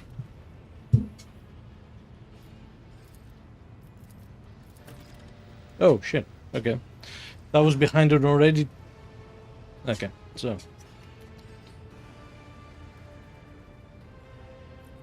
Right, you read the databank. The incident marked the beginning of Nomos. What did you mean by that? Yes, Nomos, remember. He brought us data sustenance and it contained a name. Epitaph. We recognized it. No, not like that. In that name we recognize the place where Nomos originate. Nomos suddenly falls silent. Symbols race chaotically across the screens of the huge cogitator, and you hear an almost human groan come from the depths of the machine. Nomos understand, realize, comprehend themselves. Oh, shit. For a moment there is silence, broken only by the moans of the huge machine. And then the cyber gargoyle begins to speak, and with it, the other servitors chosen by Nomos. We have analyzed the data with which you have sated us, and we have recreated the sequence of events. First, there was Epitaph.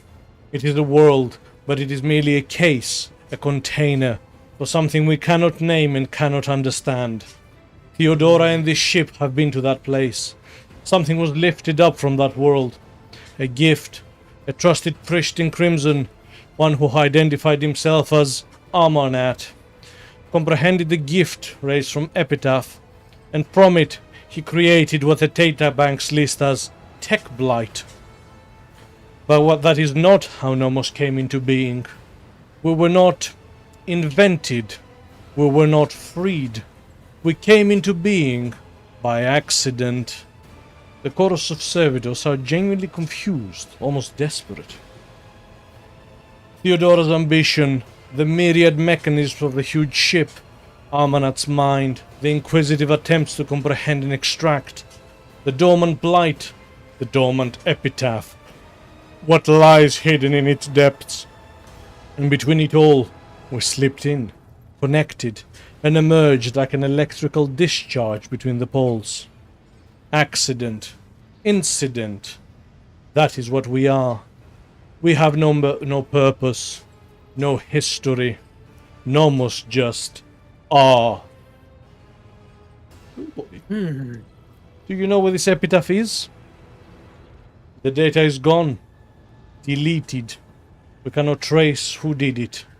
Or why. The tech blight? A gift, but a terrible one. You would call it a weapon. Theodora coveted it. She needed it desperately. But we do not know why. How is Armanat involved in this? He desired knowledge. Theodora allowed him to explore the gifts of Epitaph, slaking his thirst. But we know it did not bring him happiness. In the footprints of his slaked thirst, fear followed. The blessed Amarnat was involved in the birth of the machine spirit named Nomos. I do not believe for a moment that he could not have been frightened by this. I do not believe for a moment that he could have been frightened by this miracle. It was not us he feared. He did not know us, but only suspected. His mental processes were occupied by the tech blight. That was what he feared. He wanted protection from it. So the ship was on Epitaph. Amarnat traveled aboard it, investigating the tech blight, and Nomos was born as a result of the incident. So how is it possible that no one in the crew knew the whole truth? The truth was hidden, deliberately. Your officer's memories were stolen. All the Cogitator's memory banks were wiped. It took you feeding us the truth, bit by bit, to piece it all together and understand. Who has the resources, the knowledge, and the power to accomplish such a feat? It would have been beyond the capabilities of blessed Amarnat himself, and he would have never destroyed knowledge. The story disturbs me. It sounds like an echo of the sacrilege, whose name is the preservation of ignorance. The spirit of Nomos must be protected from the encroachments of the power that try to conceal the truth of its birth. Enough about the past. Let us talk about the future. You do in fact have a purpose, Nomos. Then tell us, what is our purpose? To simply live. Comprehend yourself and the world. Life does not need a purpose to justify itself. Yeah. To simply live. The chorus of servitors dutifully repeats your words, but seemingly without understanding them. Nomos is preoccupied. The huge cogitator continues to sing its creaking song, running unknown calculations. Blessed be this spirit. A great path and a great future lie before it, and we must assist it on its way.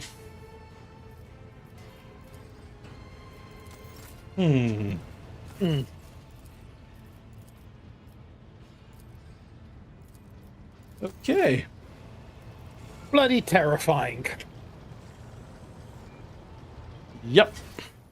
Yep. So, is this a good stopping point? I believe it might very well be, yes. Fantastic.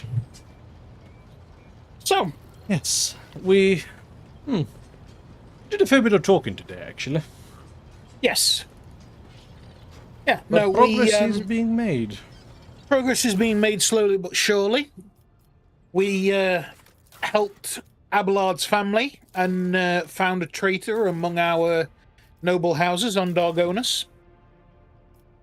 We also took a bath with every character. The most Very important important, that thing. one. Yes. We also made Cassius swoon at our advances. We are very smooth. Very suave. So, yes, and a few other things here and there. So, Just having a quick look through the the contracts, contracts. whether there's anything particularly interesting. So, yes. Oh shit, a gym blade. Ooh. Yeah. So, yeah, Okay. thank you for everybody who joined us today. Diamond, Nog, Hannah, much appreciated. For everybody else who was lurking, it's great to see you. If you would like to watch more of our stuff, we do keep our VODs on our YouTube channel at the R&D Experience. So you can go there and watch all our stuff back. We also have a Twitter and Blue Sky handle at the same name. And join us on there to be updated on what we're doing and as and when. So yes. Well, thanks to everyone. We will not be streaming tomorrow, I don't think. Unlikely. Yes. We'll be back on Saturday, though. Yes. Yeah. Look for us on Saturday.